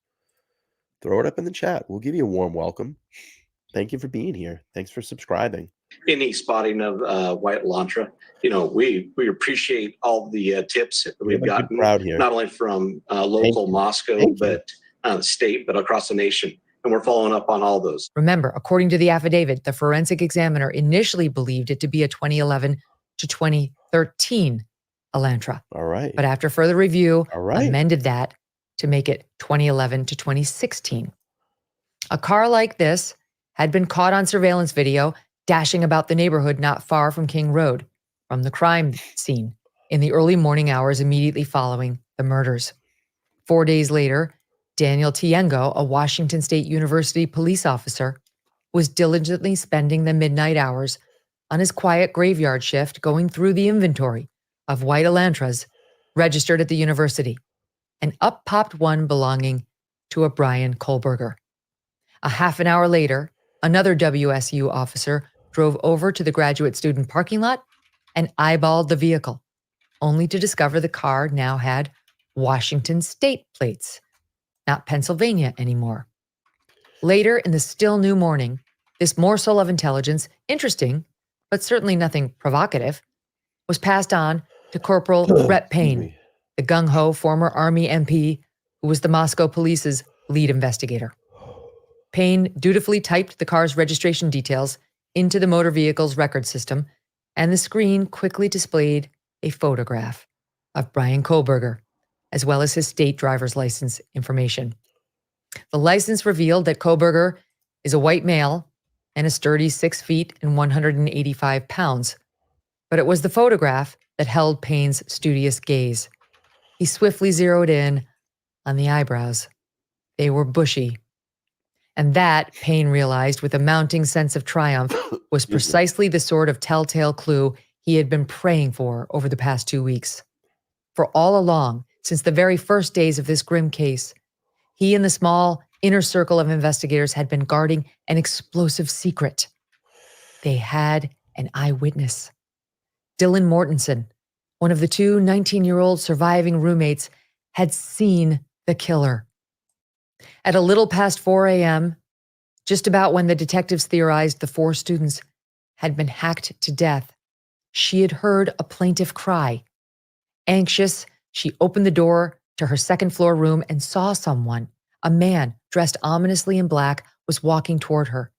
He was, she would vividly recall, the details forever etched deep in her memory, at least 5 feet 10, not bulked up, but still trim like an athlete. And he wore a mask that covered his mouth and nose, but not his eyes or his eyebrows. A profound and vehement fear seized hold of her. A, quote, frozen shock phase was how she would try to describe her galloping emotions. But the black-clad intruder continued past her, as if she were invisible, and headed toward a sliding glass door that led out of the house. For reasons that continued to be bound tight with the bands of mystery, Dylan returned to her room, locked the door, and did not emerge until after 11 a.m. Only then did she summon friends who, in a state of full-blown panic, at last called 911. But as she later related her unnerving experience to police interrogators, she shared one detail that at the time seemed small, if not irrelevant. The man in black had bushy eyebrows.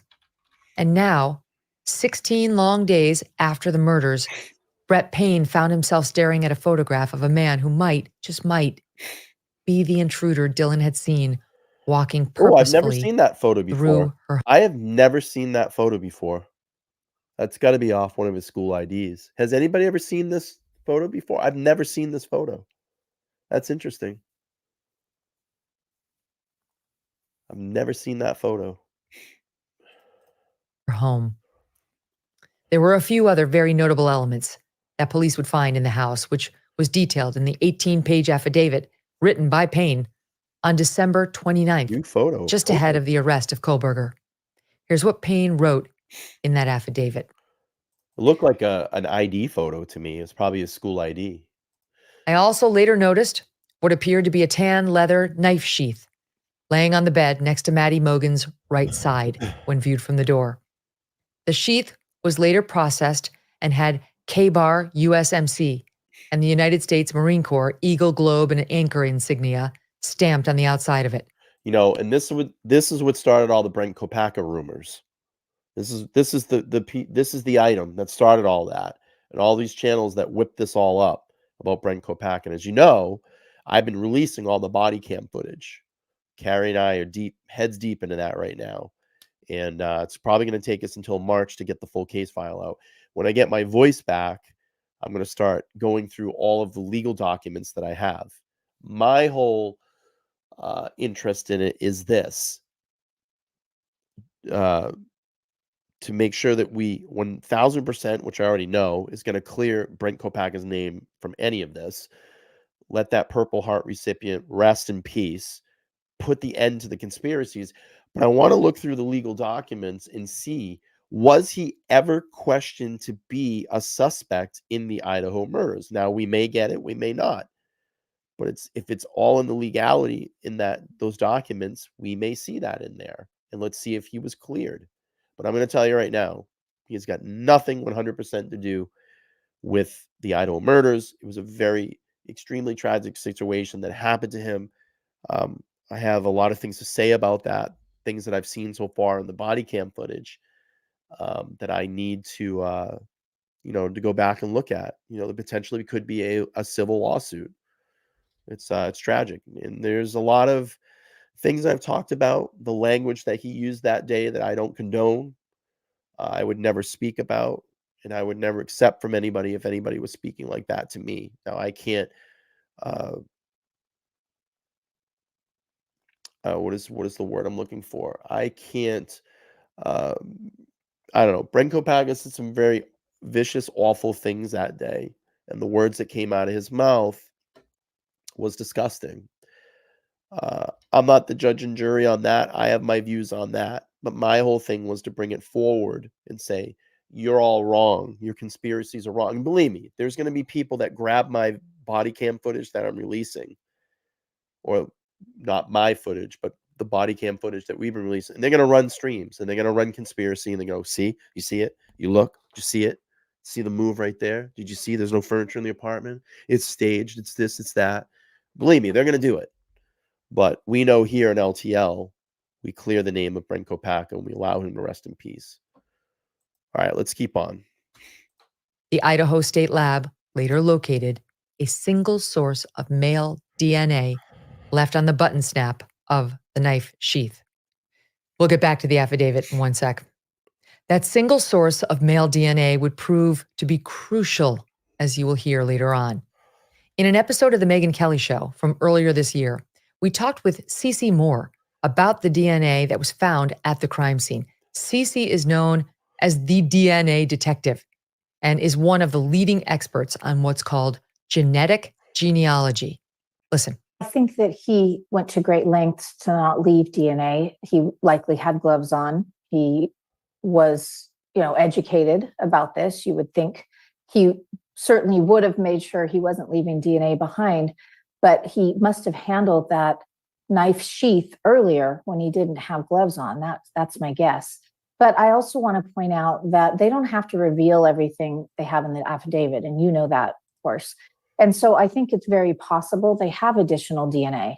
And even if they didn't, they might by now, because I'm sure they've been going through all of that physical evidence batch by batch, sending that to the Idaho Crime Lab and trying to detect any additional DNA.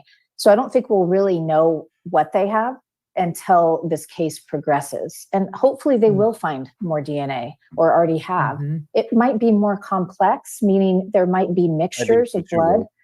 Cases I've worked where there was a frenzied stabbing. I mean, you have to put it this way. The prosecution, probably has a lot more things than we've been led to believe. There's There's a lot more evidence in this case. Believe me, I think we've only seen a sliver. I've heard of a sliver of it. Almost always the knife has slipped and cut the suspect as well. But then you have a mixture, and you might even have a mixture of 3 people in this case. Maybe you have his blood plus 2 of the victims' blood, for instance, and they have to do what's called deconvolution, where they extract out the victim's DNA and are left with just that suspect's DNA. And so it's possible that that could have taken more time, which is possibly why they were focusing on this knife sheath for the affidavit. And speaking of other evidence, here's more from the affidavit. During the processing of the crime scene, investigators found a latent shoe print. This was located during the second processing of the crime scene by the ISP forensic team by first using a presumptive blood test and then aminoblack, a protein stain that detects the presence of cellular material. The detected shoe print showed a diamond-shaped pattern similar to the pattern of a Vans-type shoe sole just outside the door of DM's bedroom located on the second floor. This is consistent with DM's statement regarding the suspect's path of travel. The comings and going of that white Hyundai Elantra, similar to the one Kohberger owned, would be studied in great detail. This is what we know. On August 21st, 2022, Bryan Kohberger was detained as part of a traffic stop that occurred in Moscow, Idaho, by Corporal Duke. At that time, Kohberger, who was the sole occupant, was driving a white 2015 Hyundai Elantra with Pennsylvania plate LFZ 8649, which was set to expire soon. Kohberger was reportedly pulled over less than 2 miles from the site of the murders. In that stop, which occurred just before midnight, he received a ticket for failing to wear a seatbelt, according to the traffic citation. While video of that encounter has not been released publicly, we know from the affidavit.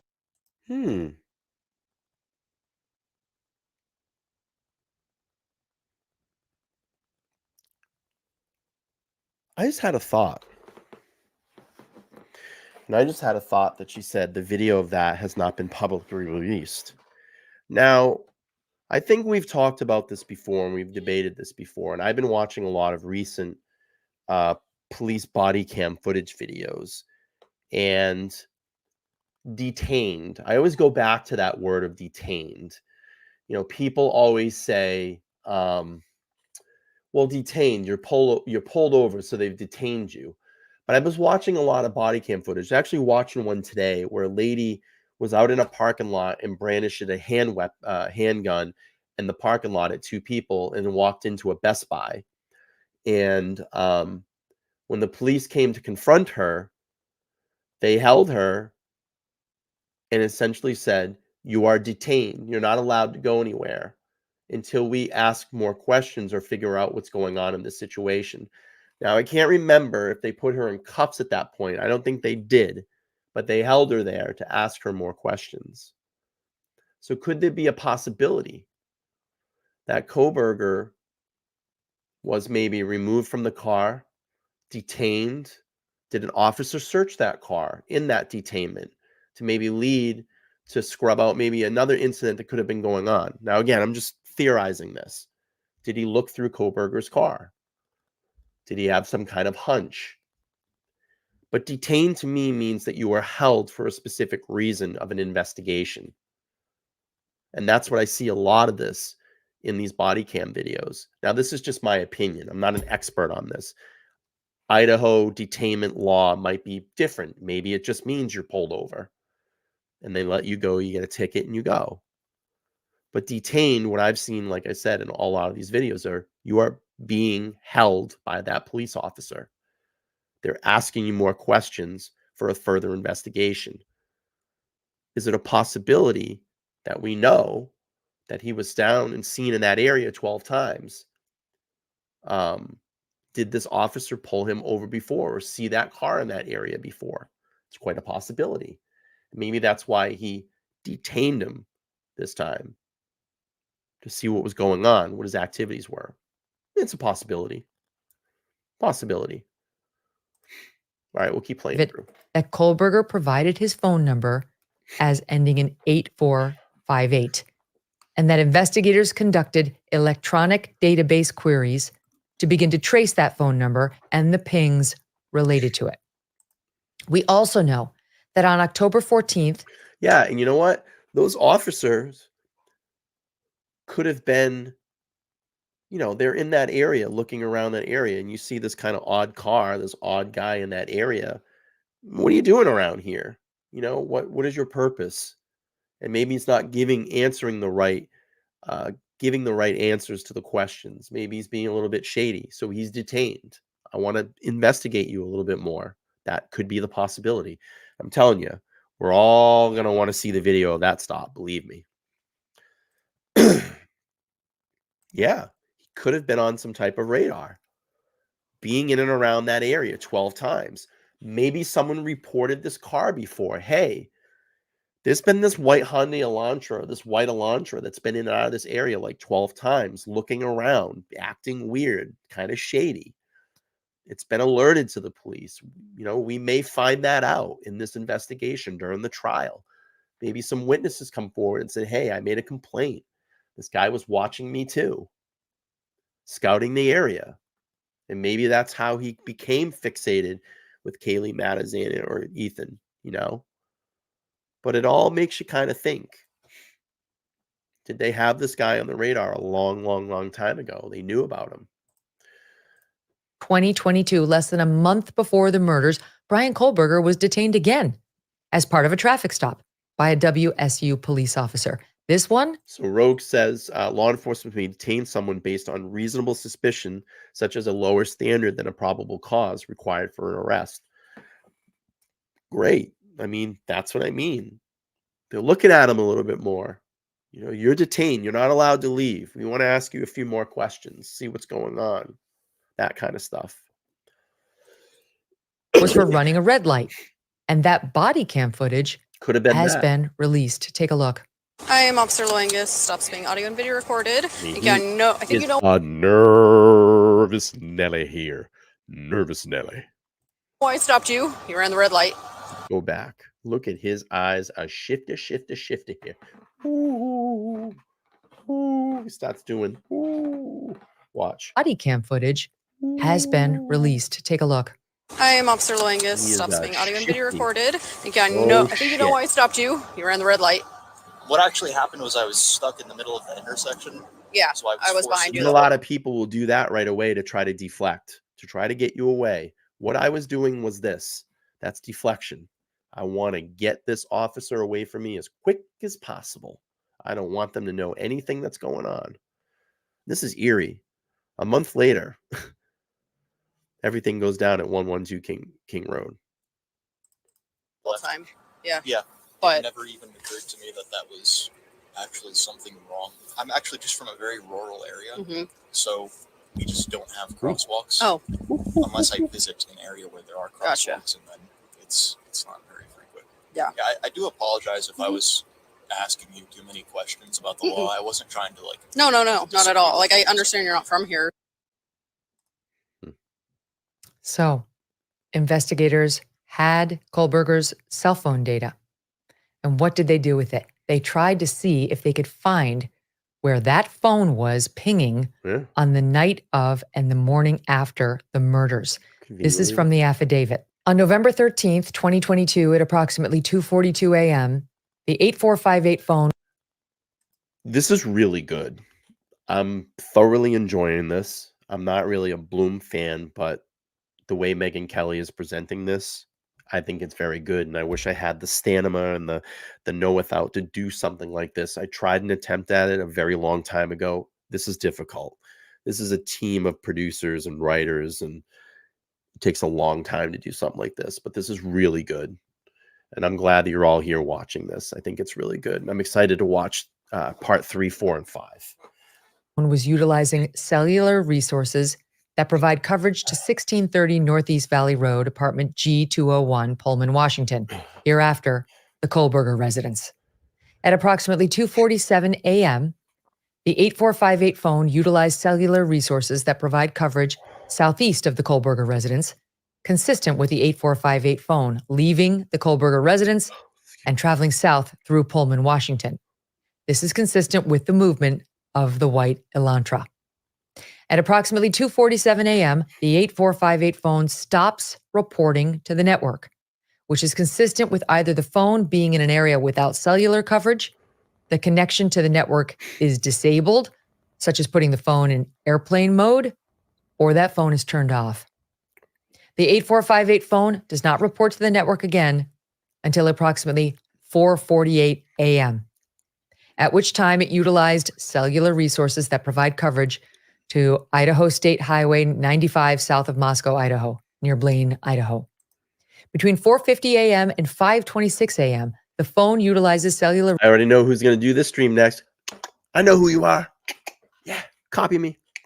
I know who you are. Don't worry. I know who's going to do the stream next. Resources that are consistent with the 8458 phone traveling south on Idaho State Highway 95 to Genesee, Idaho, then traveling west toward Uniontown, Idaho, then north back to Pullman, Washington. People in the room might not get the joke, but there's an ongoing joke with a creator that loves to literally copy all my material, then pass it off on her as her own. So I always make jokes during the stream because she always watches my videos and then goes back and takes my titles, my thumbnails, and how I act, even down to like the presentations.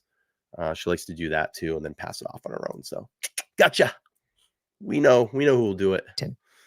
At approximately 5:30 a.m., the 8458 phone is utilizing resources that provide coverage to Pullman, Washington, and consistent with the phone traveling back to the Kohberger residence. The 8458 phone's movements are consistent with the movements of the white Elantra that is observed traveling north on Stadium Drive at approximately 5:27 a.m. Based on a review of the 8458 phone's estimated locations and travel, the 8458 phone's travel is consistent with that of the white Elantra.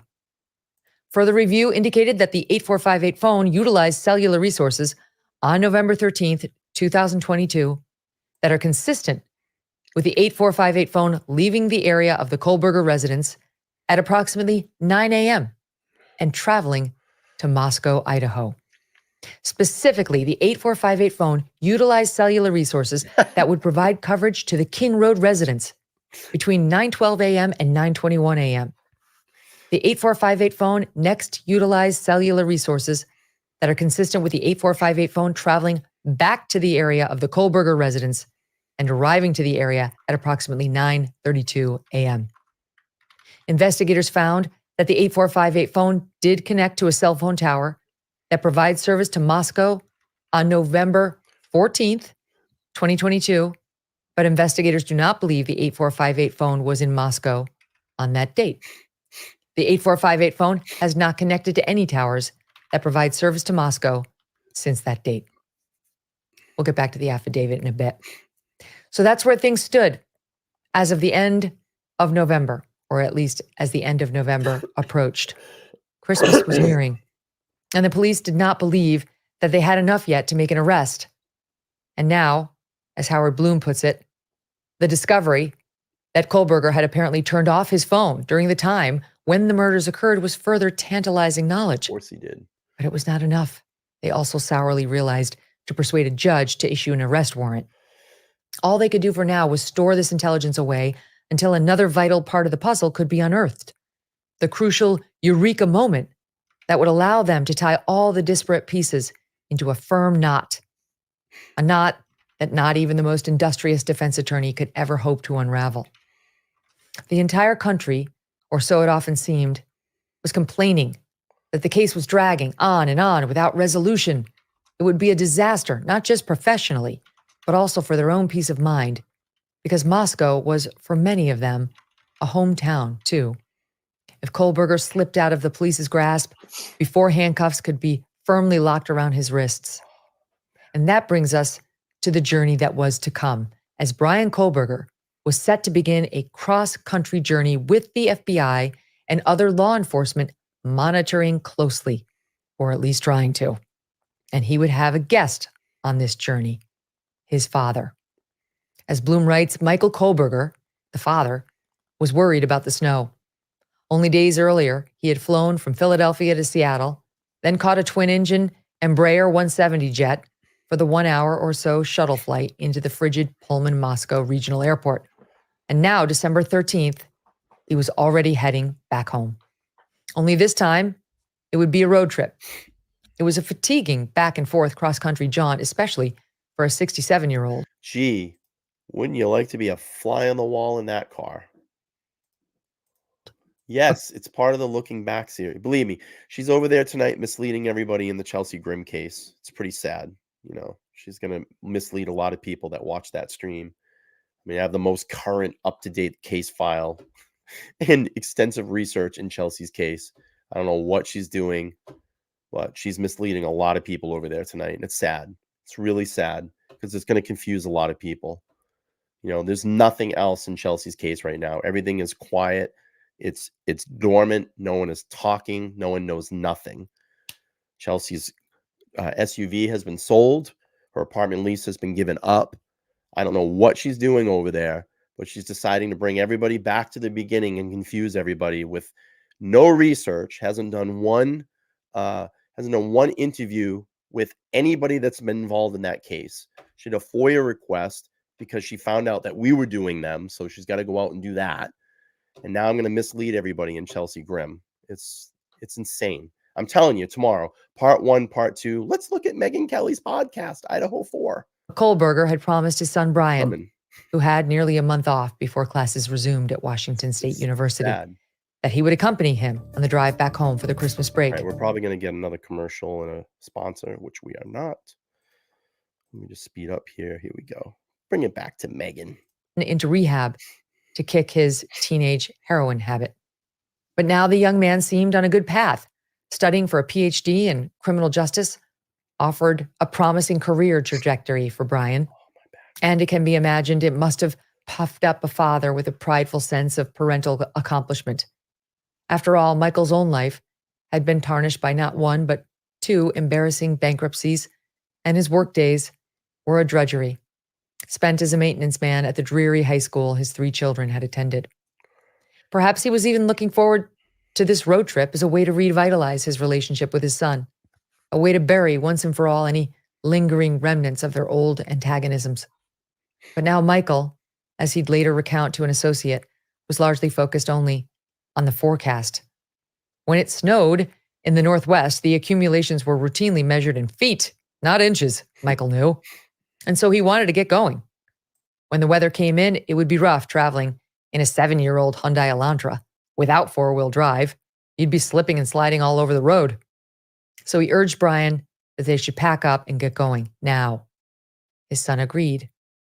Only once they were on the road, Bryan did something his father would later casually share with one of the mechanics at the garage near their home in Albrightsville, Pennsylvania, who had serviced the car after the trip, that had caught him by surprise.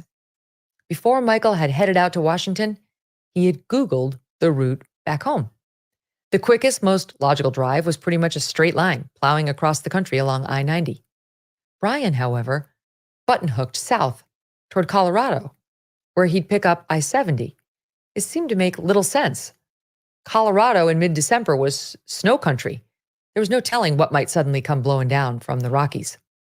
But Bryan, according to what his father told people, insisted the northern route across I-90 promised wintry conditions. Better to head away from the weather, even if it added hours or even a day to the trip. It was a strategy that, when explained that reasonable way, was practical, even prudent. But it seemed like something more devious to the FBI. Unknown to either the father or the son, the Bureau had been determined to keep a watchful eye on that white Hyundai's trek across America. Only sources in law enforcement would confide with a bristle of embarrassment not long after the car had pulled out of its space in the graduate housing parking lot, fronting 1630 Northeast Valley Road in Pullman, Washington. They lost it. For several alarming hours or more, the authorities are keeping the precise details of the screw-up very close to the vest for reasons you could understand. The chief suspect in a quadruple homicide that had shocked the nation had seemingly vanished. The Bureau's watchers called it a hat box operation, and the jargon was a throwback to an era when G-men sporting fedoras would be out in force on the street to monitor a target's every move. A sea of hats would box the suspect in. These days, the watchers have a few more tricks at their disposal. Undercover vehicles, surveillance vans, low-flying fixed-wing planes, and that's just for starters. But the name has stuck. And the surveillance on Bryan Kohberger, according to published reports and interviews with officials, was hatbox all the way. But as Kohberger headed across the country, in the very car they believed had been captured in the blurry surveillance footage, his father mystifyingly at his side, they had lost him even before the hatbox op could get underway. A mood of panic rapidly escalated into one of despair. Frantically, they began to search the records of automated license plate readers, or ALPRs, in nearby states. It was an exercise in futility. Nothing. Not a single hit. Then they got lucky. U.S. Route 6 passes straight through the small town of Loma, Colorado. And 8 years ago, the Colorado Department of Transportation thought it was high time to install Loma's first traffic light. It went up in 2015 at the bustling, things being relative, of course, intersection of Route 6 and Highway 139. It wasn't long after that when the engineers decided they might as well affix an ALPR to the light pole.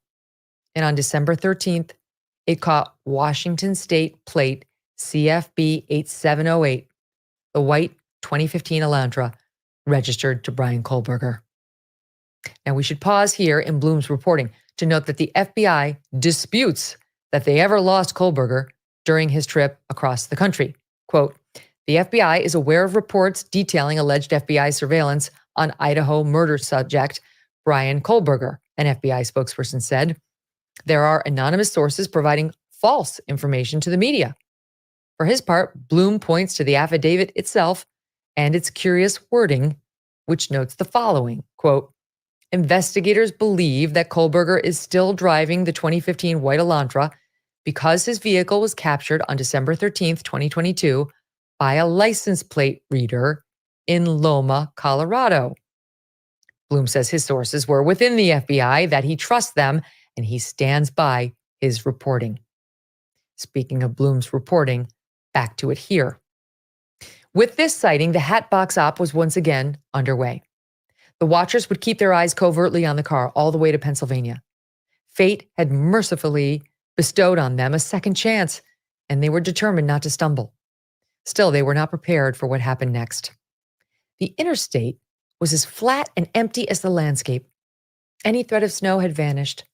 The dome of sky above I-70 was reassuringly blue. In Michael Kohberger's calm and steady universe, there was no reason to suspect that the FBI was lurking in the shadows. Even the suggestion of such clandestine goings-on would likely have struck him as preposterous. But then, as the Hyundai crept through Hancock County, Indiana, something changed. At 10:41 on the morning of December 15th, as the car approached the 107-mile marker on the interstate, Bryan Kohberger saw red and blue lights flashing in his rearview mirror. Can you imagine? A sheriff's car was demanding that the vehicle pull over. Bryan obeyed. He waited behind the wheel as the officer approached. What would happen next seemed destined to play out as high drama. At the very least, the car approximately fit the description of a vehicle observed in the aftermath of a quadruple murder. The driver, the Moscow Police Department had alerted the nation, was to be considered a person of interest in their investigation. As Deputy Nick Ernstis walked with slow, measured steps toward the passenger side of the Hyundai, where Michael sat, there seemed to be no escape. There would be no springing free. The time of reckoning had arrived. Only, as the tape from Ernstis's body cam revealed, the ensuing confrontation was all denouement, more farce than tragedy. The conversation between the Kohbergers and the deputy moved forward with its own abstruse logic, a litany of non sequiturs that seemed as if it had been inspired by a madcap Abbott and Costello routine. When the deputy officiously demands where they are heading, Bryan's response suggests nothing. What stream should I do tomorrow? Oh, yes, this is great. Megyn Kelly podcast, part 1, part 2. Great, got that. I sent it to you, Carrie. I forwarded it to you. Nothing more than a casual drive. We're going to get some Thai food right now. That's when the father decides it's his turn to play the straight man. How many people think the FBI was involved in those stops? Me. I don't care about any report. They were involved in those stops. Were coming from WSU. Here's some of that incredible encounter captured on body cam. Where you headed? Well, we're coming from WSU, and we're scanning. You're coming from Washington State University, and you're going there? Oh. We're going to be going today. Oh, okay. Yeah. So we're slightly driving for hours. So y'all work at the university there? Actually, do work. To the Indiana deputy, the initials have no meaning. It's all beyond him. Yeah. So both the father and son, eager to please, attempt to remedy the confusion. Exactly. And in the process, only add to the officer's puzzlement. He can't decide whether both of them work at the university or who, in fact, is the student, or if they've headed out from Washington State on a cross-country road trip to get Thai food in Pennsylvania.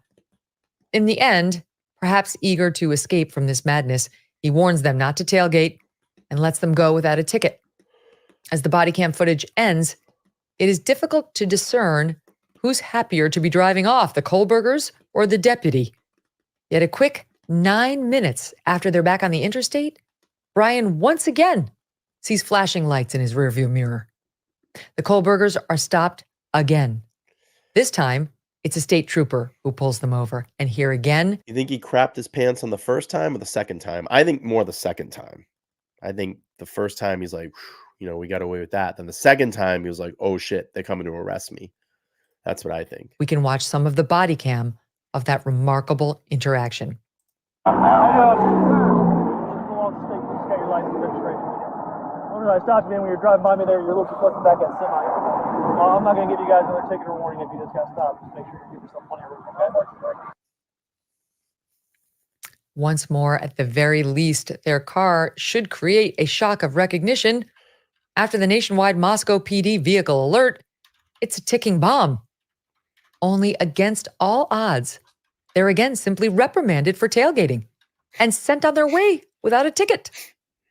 Former CIA analyst and the creator of the CIA's deception detection program, Phil Houston, he's actually a human lie detector, joined us earlier this year about these traffic stops. He gave his expert opinion on Kohberger's exchanges in them. Watch this. When he asks, where are you going? When a police officer stops you on the side of the road and says, where are you going? He's looking for your destination, so to speak. And Bryan conceals the destination and really lies about what they're actually doing, which is traveling all the way across country, from Washington to Pennsylvania. He says instead, he answers, we're just going to get some Thai food right now. Bryan clearly doesn't want to engage the officer at all. He doesn't want to give him any information. His dad recognizes, I think, how bad Bryan's answer sounded, and therefore he's the one that got them back on the right path, saying, "Look, we're from Washington State, and and we're going elsewhere. We do have a destination." More from Bloom here and his reporting that draws from his conversations with sources inside the FBI. Yet unbeknownst to either the father or the son, it will be only a matter of time before their luck runs out. And while Michael's previous worries did not come to fruition, this one will. And what were the FBI thinking as they, from a discreet distance, observed their targets being pulled over, not only once, but mind-bogglingly twice by the authorities? There is an iron rule. Look at his face. His poor dad, like, what the hell, man? Look at his face. Law enforcement veterans will tell you that in any long-running op, the unexpected is to be expected at any time. The outrageous, in fact, must be regarded as inevitable.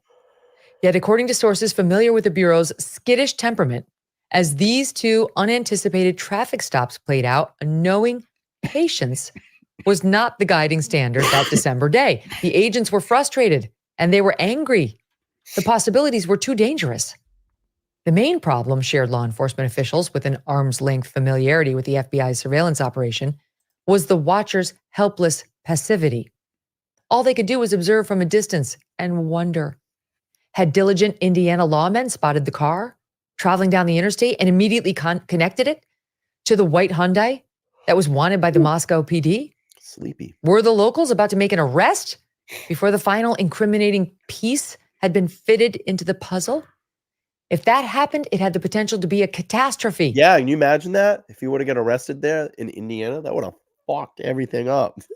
The suspect would be alerted, and perhaps then, if he was advised by a canny lawyer, the army of investigators would never have the opportunity to make their airtight case. Their second concern, however, was an even more dangerous prospect. Was the suspect armed? Would someone who they believed had killed 4 people hesitate to kill again? Would the highway cops become victims too? Or would the suspect simply gun the Hyundai and race down the highway? The spectacle of another OJ-like chase might be imminent. In the end, none of the apprehensive watchers' anxieties came to fruition. But a hard lesson, according to what other law enforcement officials heard, had been learned. This case had to be wrapped up soon. If not, anything could happen. There were too many imponderables. Time was not on their side. In the antsy days following the Kohbergers' arrival, at last, in the Poconos on the afternoon of December 16, the Moscow police suffered through variable moods. There were bursts when there was no denying that a great push forward was underway. Corporal Brett Payne, the PD's lead investigator, obtained a search warrant, and then a day later, on December 23rd, he received those records of Kohberger's cell phone for the 24 hours before and after the homicides, the ones we told you about earlier when we were quoting from the affidavit. Just as the case was nearing the finish line, cops in Moscow moaned they had no choice but to hand it off to the Pennsylvania State Police. Kohberger was now on the Stateys playing field. They'd be the ones who would take the ball over the goal line. Major Chris Paris had been handpicked by the FBI to run the op for the Stateys, and he was a shrewd choice. He looked like a linebacker, and he had a gruff, no-nonsense edge. But he was also a thoughtful, scholarly man. He'd graduated magna cum laude from the University of Scranton, and he went on to get a law degree from Temple. And perhaps most valuable given the circumstances, Paris possessed a lawyerly sense of discretion. He shared the secret that a suspect was in the crosshairs with just an 8-person working group. A leak, a promiscuous whisper, and the whole case might be blown. For although Kohberger was unaware, apparently, of it, at the time, the Stateys and the suspect were playing an intricate game of cat and mouse. There was Kohberger, observed taking his Hyundai in for servicing at a garage in Effort, Pennsylvania, not far from his parents' home. Next, he's spotted wearing gloves as he gives the vehicle a meticulous cleaning. And of course, I want to see the Albertson video. I want to see what they got on that Albertson video when he went to the supermarket. That's what I want to see. I want to see the security video. These are actions that can mean nothing or everything. It just depends on the preconceived notions that influence your judgment. A little harder to dismiss, though, is Kohberger's sneaking Just saw another person come in, so she's creeping over She's to looking. deposit some trash in a neighbor's garbage pail at around 4 a.m. one morning. Getting rid of incriminating 100%. evidence or just a bit of mischief? Once again, evil is in the eye of the beholder. But all that Wasn't there like a report that when they were in Pennsylvania, when he was acting weird, his sister actually went out to the car and like looked through the car to see if there's any evidence out there? Wasn't the report on like one of those 48-hour episodes, or maybe Bloom was reporting it? I heard something like that. I mean, I've heard so much stuff in this case. Yeah, I could have swore I heard that. this was before They the were even great questioning him because of his odd behavior. trash robbery. That was what some wags at Troop N, the state police barracks that was running the surveillance op, later dubbed the pilfering. On December 27, Major Paris received a request from the FBI to plunder the trash bins outside the Kohberger residence. Smell like That poop. same day, once the Stateys were certain no Maybe one she's was going to mention it here. looking, 2 troopers swooped in and made off with a pile of the Kohberger's family detritus. The purloined parcel was quickly shipped across the country to Meridian, Idaho. There, at the Idaho State Police Crime Lab on South Stratford Drive, a forensic team went to work sorting through the trash. It turned out to be a treasure trove. For all along, the Moscow police had been holding on tight to a second secret, one that was no less charged than the statement from the eyewitness. A knife sheath, stamped with the U.S. Marine Corps Eagle, Globe, and Anchor insignia, had been found lying on the bed next to Maddie Mogen's bloody corpse. And from the sheath's button snap, a speck of male DNA had been recovered. It was a minuscule sample, but it was all that was needed. When compared to Michael Kohberger's DNA lifted from the garbage that had been clandestinely carried off, it proved nearly conclusively. Oh, no, Mike, there was actual reports. This is crazy.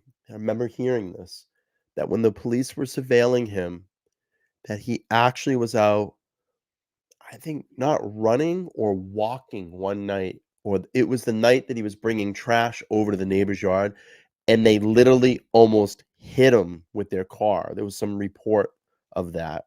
I remember hearing something like that. The techies confidently rejoiced that it was his son's DNA on that knife sheath. Are we going to go there now? Here it is. We got the first conspirator in the room. Uh-oh. I think you're wrong. I think you're wrong. I'm going to speed this up just so we get past the sponsors. Okay. Uh-oh. The next day, December 29, a triumphant Brett Payne sat down to finalize the arrest warrant for Bryan Kohberger. When he was done, he had no time to enjoy the moment of high achievement. Instead, full of a tense urgency and animating conviction that every moment counted, he hand-delivered the 18-page document to the courthouse. Well, I can answer that really, really easily. Let's say you're in a house and you're hearing a bunch of people get brutally murdered, and someone walks through and they're standing in front of you. Wouldn't you freeze a little bit? Wouldn't you be scared if you were a teenager? I don't know. She's not teenager, but just barely over teenage age. Go in your room, lock the door. You're drunk. You're high.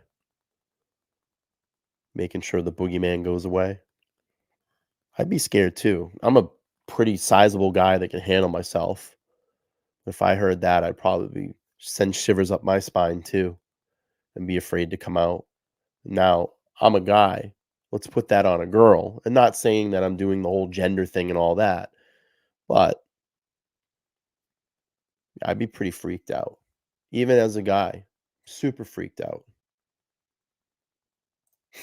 House. Moments after Judge Megyn Marshall signed off, a call was made to Pennsylvania. It's a go. Say that she's involved now. You're going to say that, right? I knew we would get one in here tonight. Thanks for subscribing and watching, by the way. Did you subscribe? You probably did. Yeah, I heard that. Yeah, almost like hitting him one night. Uh-oh. Major Paris was told, here's how Payne wrote about the discovery in the affidavit. On December 27th, 2022, Pennsylvania agents recovered the trash from the Kohberger family residence located in Albrightsville, PA. That evidence was sent to the Idaho State Lab for testing. On December 28, 2022, the Idaho State Lab reported that a DNA profile obtained from the trash and the DNA profile obtained from the sheath identified a male as not being excluded as the biological father of suspect profile. At least 99.9998% of the male population would be expected to be. What is that? How many distances from here, from the Earth to, what was it, Saturn? How many times distance was that? Like 25? I remember it was like the distance of between here and Saturn 25 times over. Be excluded from the possibility of being the suspect's biological father. And here is CC Moore on the trash pull. This is pretty common when investigative genetic genealogy has pointed law enforcement toward a certain individual or family. And they'll do what's called a trash pull. If they can't just follow that person and pick something up that they dropped, then they'll typically resort to waiting for that person to put their trash out on the curb. And most states allow this. It's considered abandoned at that point. And then they go through the trash and try to find. That would be great if they put in the report it was Uranus. It's Uranus. You just knock like a couple of them out. Let's just say like 18 times. From here, Uranus. An item that might have DNA on it. But when it's a home like this, a household where there's multiple people, they don't know exactly whose DNA they're going to get. More from Bloom. Dynamic entry is only used to serve an arrest warrant when the threat matrix is code red. You go in with overwhelming force, pounding down the doors, breaking windows, and setting off explosive devices. The strategy is meant not just to surprise the suspect, but also to scare the living daylights out of him. Because there's one thing that's always rising up in the mind of any tactical cop charging through the front door. If the target's waiting inside to ambush you, it doesn't matter too much what sort of tactics you use. This is his turf. He has the advantage. And if he's determined not to give up. I'm just going to I'll just say this. Yes, there was a lot of people that came and went from that house. But how many people had they probably seen come through that house at 4 a.m. in the morning, dressed in all black with a mask over their face, potentially maybe seeing a weapon, and they're standing outside of your door after you heard a lot of tussling in the house? How many people do you think that they've seen Dylan Morton had seen in that house, a person come through that house with a mask, all in black? Probably none. That probably was the first time she's seen that. So if I open my door and someone's standing there and I still get chill, I live alone and I get chills at night sometimes. I walk out and I might think I see something and it sends shivers up my spine. I'm going to crack my door after I've heard commotion in the house. And I look out and I see someone standing there in all black and I can't see their whole face. Yeah, it's going to scare the shit out of me.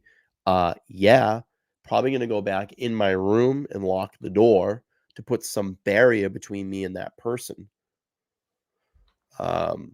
So that's probably what scared her. I don't know. I'm not her, but we'll find out in court. I don't know. Everybody keeps questioning that. We're going to get to the answer, okay? But I think people lean on that type of stuff because they think like these people are involved. Oh, they're involved. You watch way too many of those other channels. Way too many other channels. Yeah. After someone yelled, there's someone here. There's someone in here. Maybe that was the alert from them being attacked upstairs. There's someone here. And then you heard someone, don't worry, I'm here to help you. With tussling going on. A dog sounding like it's hearing a commotion and it's making the dog antsy and the dog's smashing around in that room. A lot going on that night.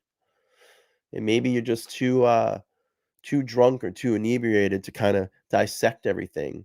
You become very scared in that moment. I can understand that. Young kids, inebriated, someone coming through the house, screaming and yelling. It was so loud that it was picked up on a body cam, on a web ring cam, 150 feet away? We'll get there. We're going to get to trial. It's going to cut down all the conspiracies. It's going to make a lot of these channels look foolish that put a lot of bullshit out there. Remember, according to a lot of these channels, Bryan Kohberger is the one that did this. Clearly, we're showing, because I'm releasing the body cam footage. We have the case file. Clearly showing that he wasn't involved in it at all. But we'll get there. All right, let's finish this up. Another 7 minutes or so. Up without a fight, bad things can happen. At just after midnight on December 30, a Pennsylvania State Police Special Emergency Response Team, or CERT, S-E-R-T, assembled at the gray barn-like Troop N Barracks in Hazleton, Pennsylvania. There were about 24 of them, the usual 16 entry team members and maybe 8 sharpshooters, and they were packing. Glock 40 caliber pistols were generally the weapon of choice, and the point men, as a rule, carried 2 pistols. Those who would be the first through the door were also armed with stubby black HK MP5 submachine guns. It was a brutal weapon, particularly in an enclosed space. The backups had short-barreled Remington 870 12 gauges. Absolutely. It was a shotgun meant for killing, not wounding. And over military-style camo uniforms, they wore heavy, load-bearing tactical body armor fitted out with level 4 strike plates. The early morning arrest of Bryan Kohberger would be a code red op, dynamic entry, all the way. It was so quiet, it seemed as if the cocking of a single rifle would rouse people from their slumber. But then all hell broke loose. A door flew off its hinges, windows shattered, explosive charges boomed. The CERT team stormed the stunned Kohberger's white-clappered home. In the end, without a single shot being fired, Bryan Kohberger was let off in handcuffs. I recognize the frustration with the lack of information that's been released. However, providing any details in this criminal investigation might have tainted the upcoming criminal prosecution or alerted the suspect of our progress. Mr. Kohberger was taken into custody without guy's incident. big, huh? The scene was Dude. turned over to the FBI evidence response team for processing. Mr. Kohberger was then turned over to the Monroe County Prison, where he has remained in their custody since. On January 4th, shackled and in a red jumpsuit, Kohberger was flown in a tiny fixed-wing single-engine Pilatus across the country. The plane landed at Moscow Pullman Regional Airport, the same airport where only about 3 weeks earlier, Michael Kohberger had arrived in anticipation of a convivial road trip with Well, his... she won't say anything because she would get caught, but we caught her that one time when we dropped memberships and she was ghosting my stream and she got caught. We gave her a membership. I was like, oh, hey, remember that? We totally caught her in here watching my stream. That's hilarious. But she won't she won't say anything. Daniel K says Bloom is also writing Megyn's pods. Absolutely. She just said that she sourced all of the material from him. So did she bring her handy dandy notebook? Probably not. I don't know. Maybe she probably went back and she totally got busted that day. And then she says, no one's copying you. Okay. Yeah, she did get permission.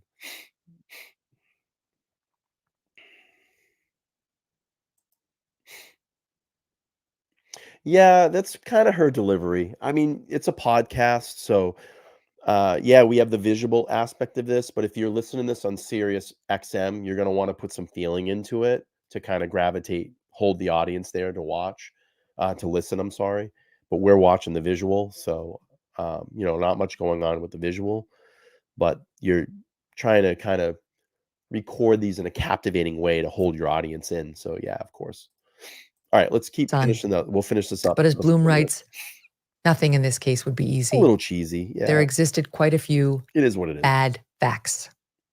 Bad facts is a phrase Getting paid a lot of money to do it, believe me. defense lawyers like to bandy about. It's a term that's meant to draw an epistemological distinction between what is objectively real and what is subjective opinion. Just because the prosecutor says it's true, well, that doesn't make it so. And the bad facts riddling the probable cause affidavit that police used to obtain Kohberger's arrest, as well as those in the laundry list of seemingly provocative items found in a search of Kohberger's apartment in Washington, are indeed disturbing. Item: the affidavit cites a shoe with a diamond-shaped pattern similar to the pattern of a Vans-type shoe style found at the scene of the crime. Well, does Kohberger own a pair of Vans? And even if it is established that he does, there's a photo that shows at least one person in the house on King Road wearing Vans prior to the murders. Item: the cell phone tower data that links Kohberger to the scene of the murders is more an approximation of his whereabouts than an exact location. And being in the vicinity is not at all the same as being at the scene of the crime. Blum's writing. More damaging, the affidavit with a remarkable candor Blum's writing. admits to some confusion in this sort of analysis. Quote, investigators found that the phone did connect to a cell phone tower that provides service to Moscow on November 14th, 2022. But investigators do not believe the phone was in Moscow on that date. What? The prosecution is stating that the cell phone evidence is correct only some of the time. How's that going to fly with a jury? Item, the white Hyundai Elantra. While there are photos of the car zooming through the Moscow streets on the night of the murder, there is no clear photo of Kohberger at the wheel that evening. Not a single one. Item, the DNA on the knife sheath snap. It is apparently touch DNA. That is, it's derived from a fingerprint rather than a drop of blood. Bro, good point. And that's pretty shaky. About that a lot on this podcast. A lot of people don't understand a lot of people understand this. The iPhone is never really made to be turned off. That's why it doesn't have an on-off button. They don't want you to turn it off. But even if you do turn it off, there is still a low frequency that runs through that phone that is still capturing data, telemetry, GPS locations, anything like that. And then the minute you power that phone back up, it releases all that information to the cloud and captures it. So a lot of people don't understand that. A lot of people don't realize that just because I turn my phone off doesn't mean that it's still not collecting data. It's still collecting data. If my phone was off and I'm tilting it like this, or I'm going up and down in elevation, it's still going to collect all that data. And then once you turn it and power it back up to full power, it releases all that out into the cloud, captures that information. CAST is going to show all of that. Just like Rogue was saying, CAST is going to show all of that. If you want a good stream about CAST, Alec Murdoff. Go watch the FBI agent that talks about CAST. I've played it on here before. It is fucking amazing. And that you're going to see a lot of that in the Bryan Kohberger case. And you're going to see a lot of CAST information going forward in these cases, because what do we always have in our hand? What do we always have with us? We always have a phone. And a lot can be told on this phone. Evidence, often more guesswork than science. The courtroom reality is that in case after case, touch DNA has been tarnished by a motley collection of false positive results. A smart defense attorney might argue that there's just as much likelihood of touch DNAs being accurate as a juror's winning the lottery. Who would want to condemn someone to execution based on those odds? Item. Yeah, remember when you used to be able to pull the battery? Pulling the battery would kill your phone. They don't allow you to do that anymore. They want to track all your information. That's how you get all your little Google ads and all that shit. It's tracking you all the time, no matter if that phone is on or off. The eyewitness identification. Well, a lot of people have bushy eyebrows. Yep, same on Android. And the testimony from a witness who was in, quote, frozen shock phase, as she put it, might be problematic at best. And that's without even getting into why she waited 7 hours or so before making sure the police were notified. The poignant truth might very well be that Dylan Mortensen, although she was not physically attacked, was another victim that night, and that she is in no shape to take the witness stand to face a rapid-firing, if not mean-spirited, defense counsel. Item, the murder weapon. Where is it? The police have not found the long-bladed knife used in the killings, and they have so far not been able to establish that Kohberger owned such a weapon. But arguably the most perplexing question that the prosecutors will have to wrestle with if they hope to persuade a jury is why? Why? What was the motive for someone to kill 4 college students in cold blood? And so far, there isn't an answer. Excuse me. But the exploration for a motive needs to take us into an examination of Bryan Kohberger himself, who he was at an early age, who he became, an attempt to get inside. Anna, thank you so much for becoming a member of the LTL family. I appreciate your support. Thank you. I appreciate it. There's members only content on my homepage. Just scroll all the way down if you're interested in watching that. I will start doing some more members only videos soon. Thank you for the continued support. Thank you. All right, we got about another 20 seconds. We're going to wrap this puppy up. and then we'll his talk head about tomorrow and night. really learn about what makes this guy tick. As it turns out, the trip into the psyche of Bryan Kohberger would be a fascinating and deeply disturbing one. And that is where we will pick up next episode. All right. Great 2 first episodes, really captivating. I think it's very enjoyable. I appreciate everybody watching. Tomorrow night at 8:15 p.m. Eastern Standard Time, I will do part 3 and 4. Hopefully you all can make it here on Saturday night. We'll go through that. I'll get the tile up tomorrow morning. I'm too tired to do it right now. Actually, I might get it up once I close this up. I get a little bit of time before I go to bed. But I'll get that tile up, the reminder for tomorrow. So tomorrow, come back if you want to watch part 3 and 4 with us. 8:15 p.m. Eastern Standard Time. I'm looking forward to possibly hooking up with the Glare this week. I've been meaning to do a show with him. And if you're interested in the Karen Reed case, Turtle Boy, I'm going to be reaching back out to him at some time and getting him back on the show as well, too. Appreciate all the new members, all the new subscribers that have popped by. Let's just do this real quick. Don Williams, new member. Thank you. Luna, new member. Val, new member. Peter, new member. Rasslers, new member. We had the super chat from Allison. Thank you. And Iona, I think I have that right. If I pronounce it wrong, I'm sorry. But thank you for becoming a new member as well. Lots of love here for LTL. The channel is growing rapidly the last few weeks. We're at 12,613. We want to get to that 15,000 subscriber mark, and then we'll do a nice little giveaway when we get there. All right, everybody, I'm going to head out. Hope everybody has an amazing day. If you don't, or an amazing night, if you don't catch us tomorrow night and you don't catch me for the rest of the week, have a very Merry Christmas. Thank you all for being here and supporting the LTL True Crime Podcast. Again, I'm Bryan. Thanks for spending time with us, and we'll be back tomorrow night at 8:15 p.m. Eastern Standard Time. Have a good night. Thanks.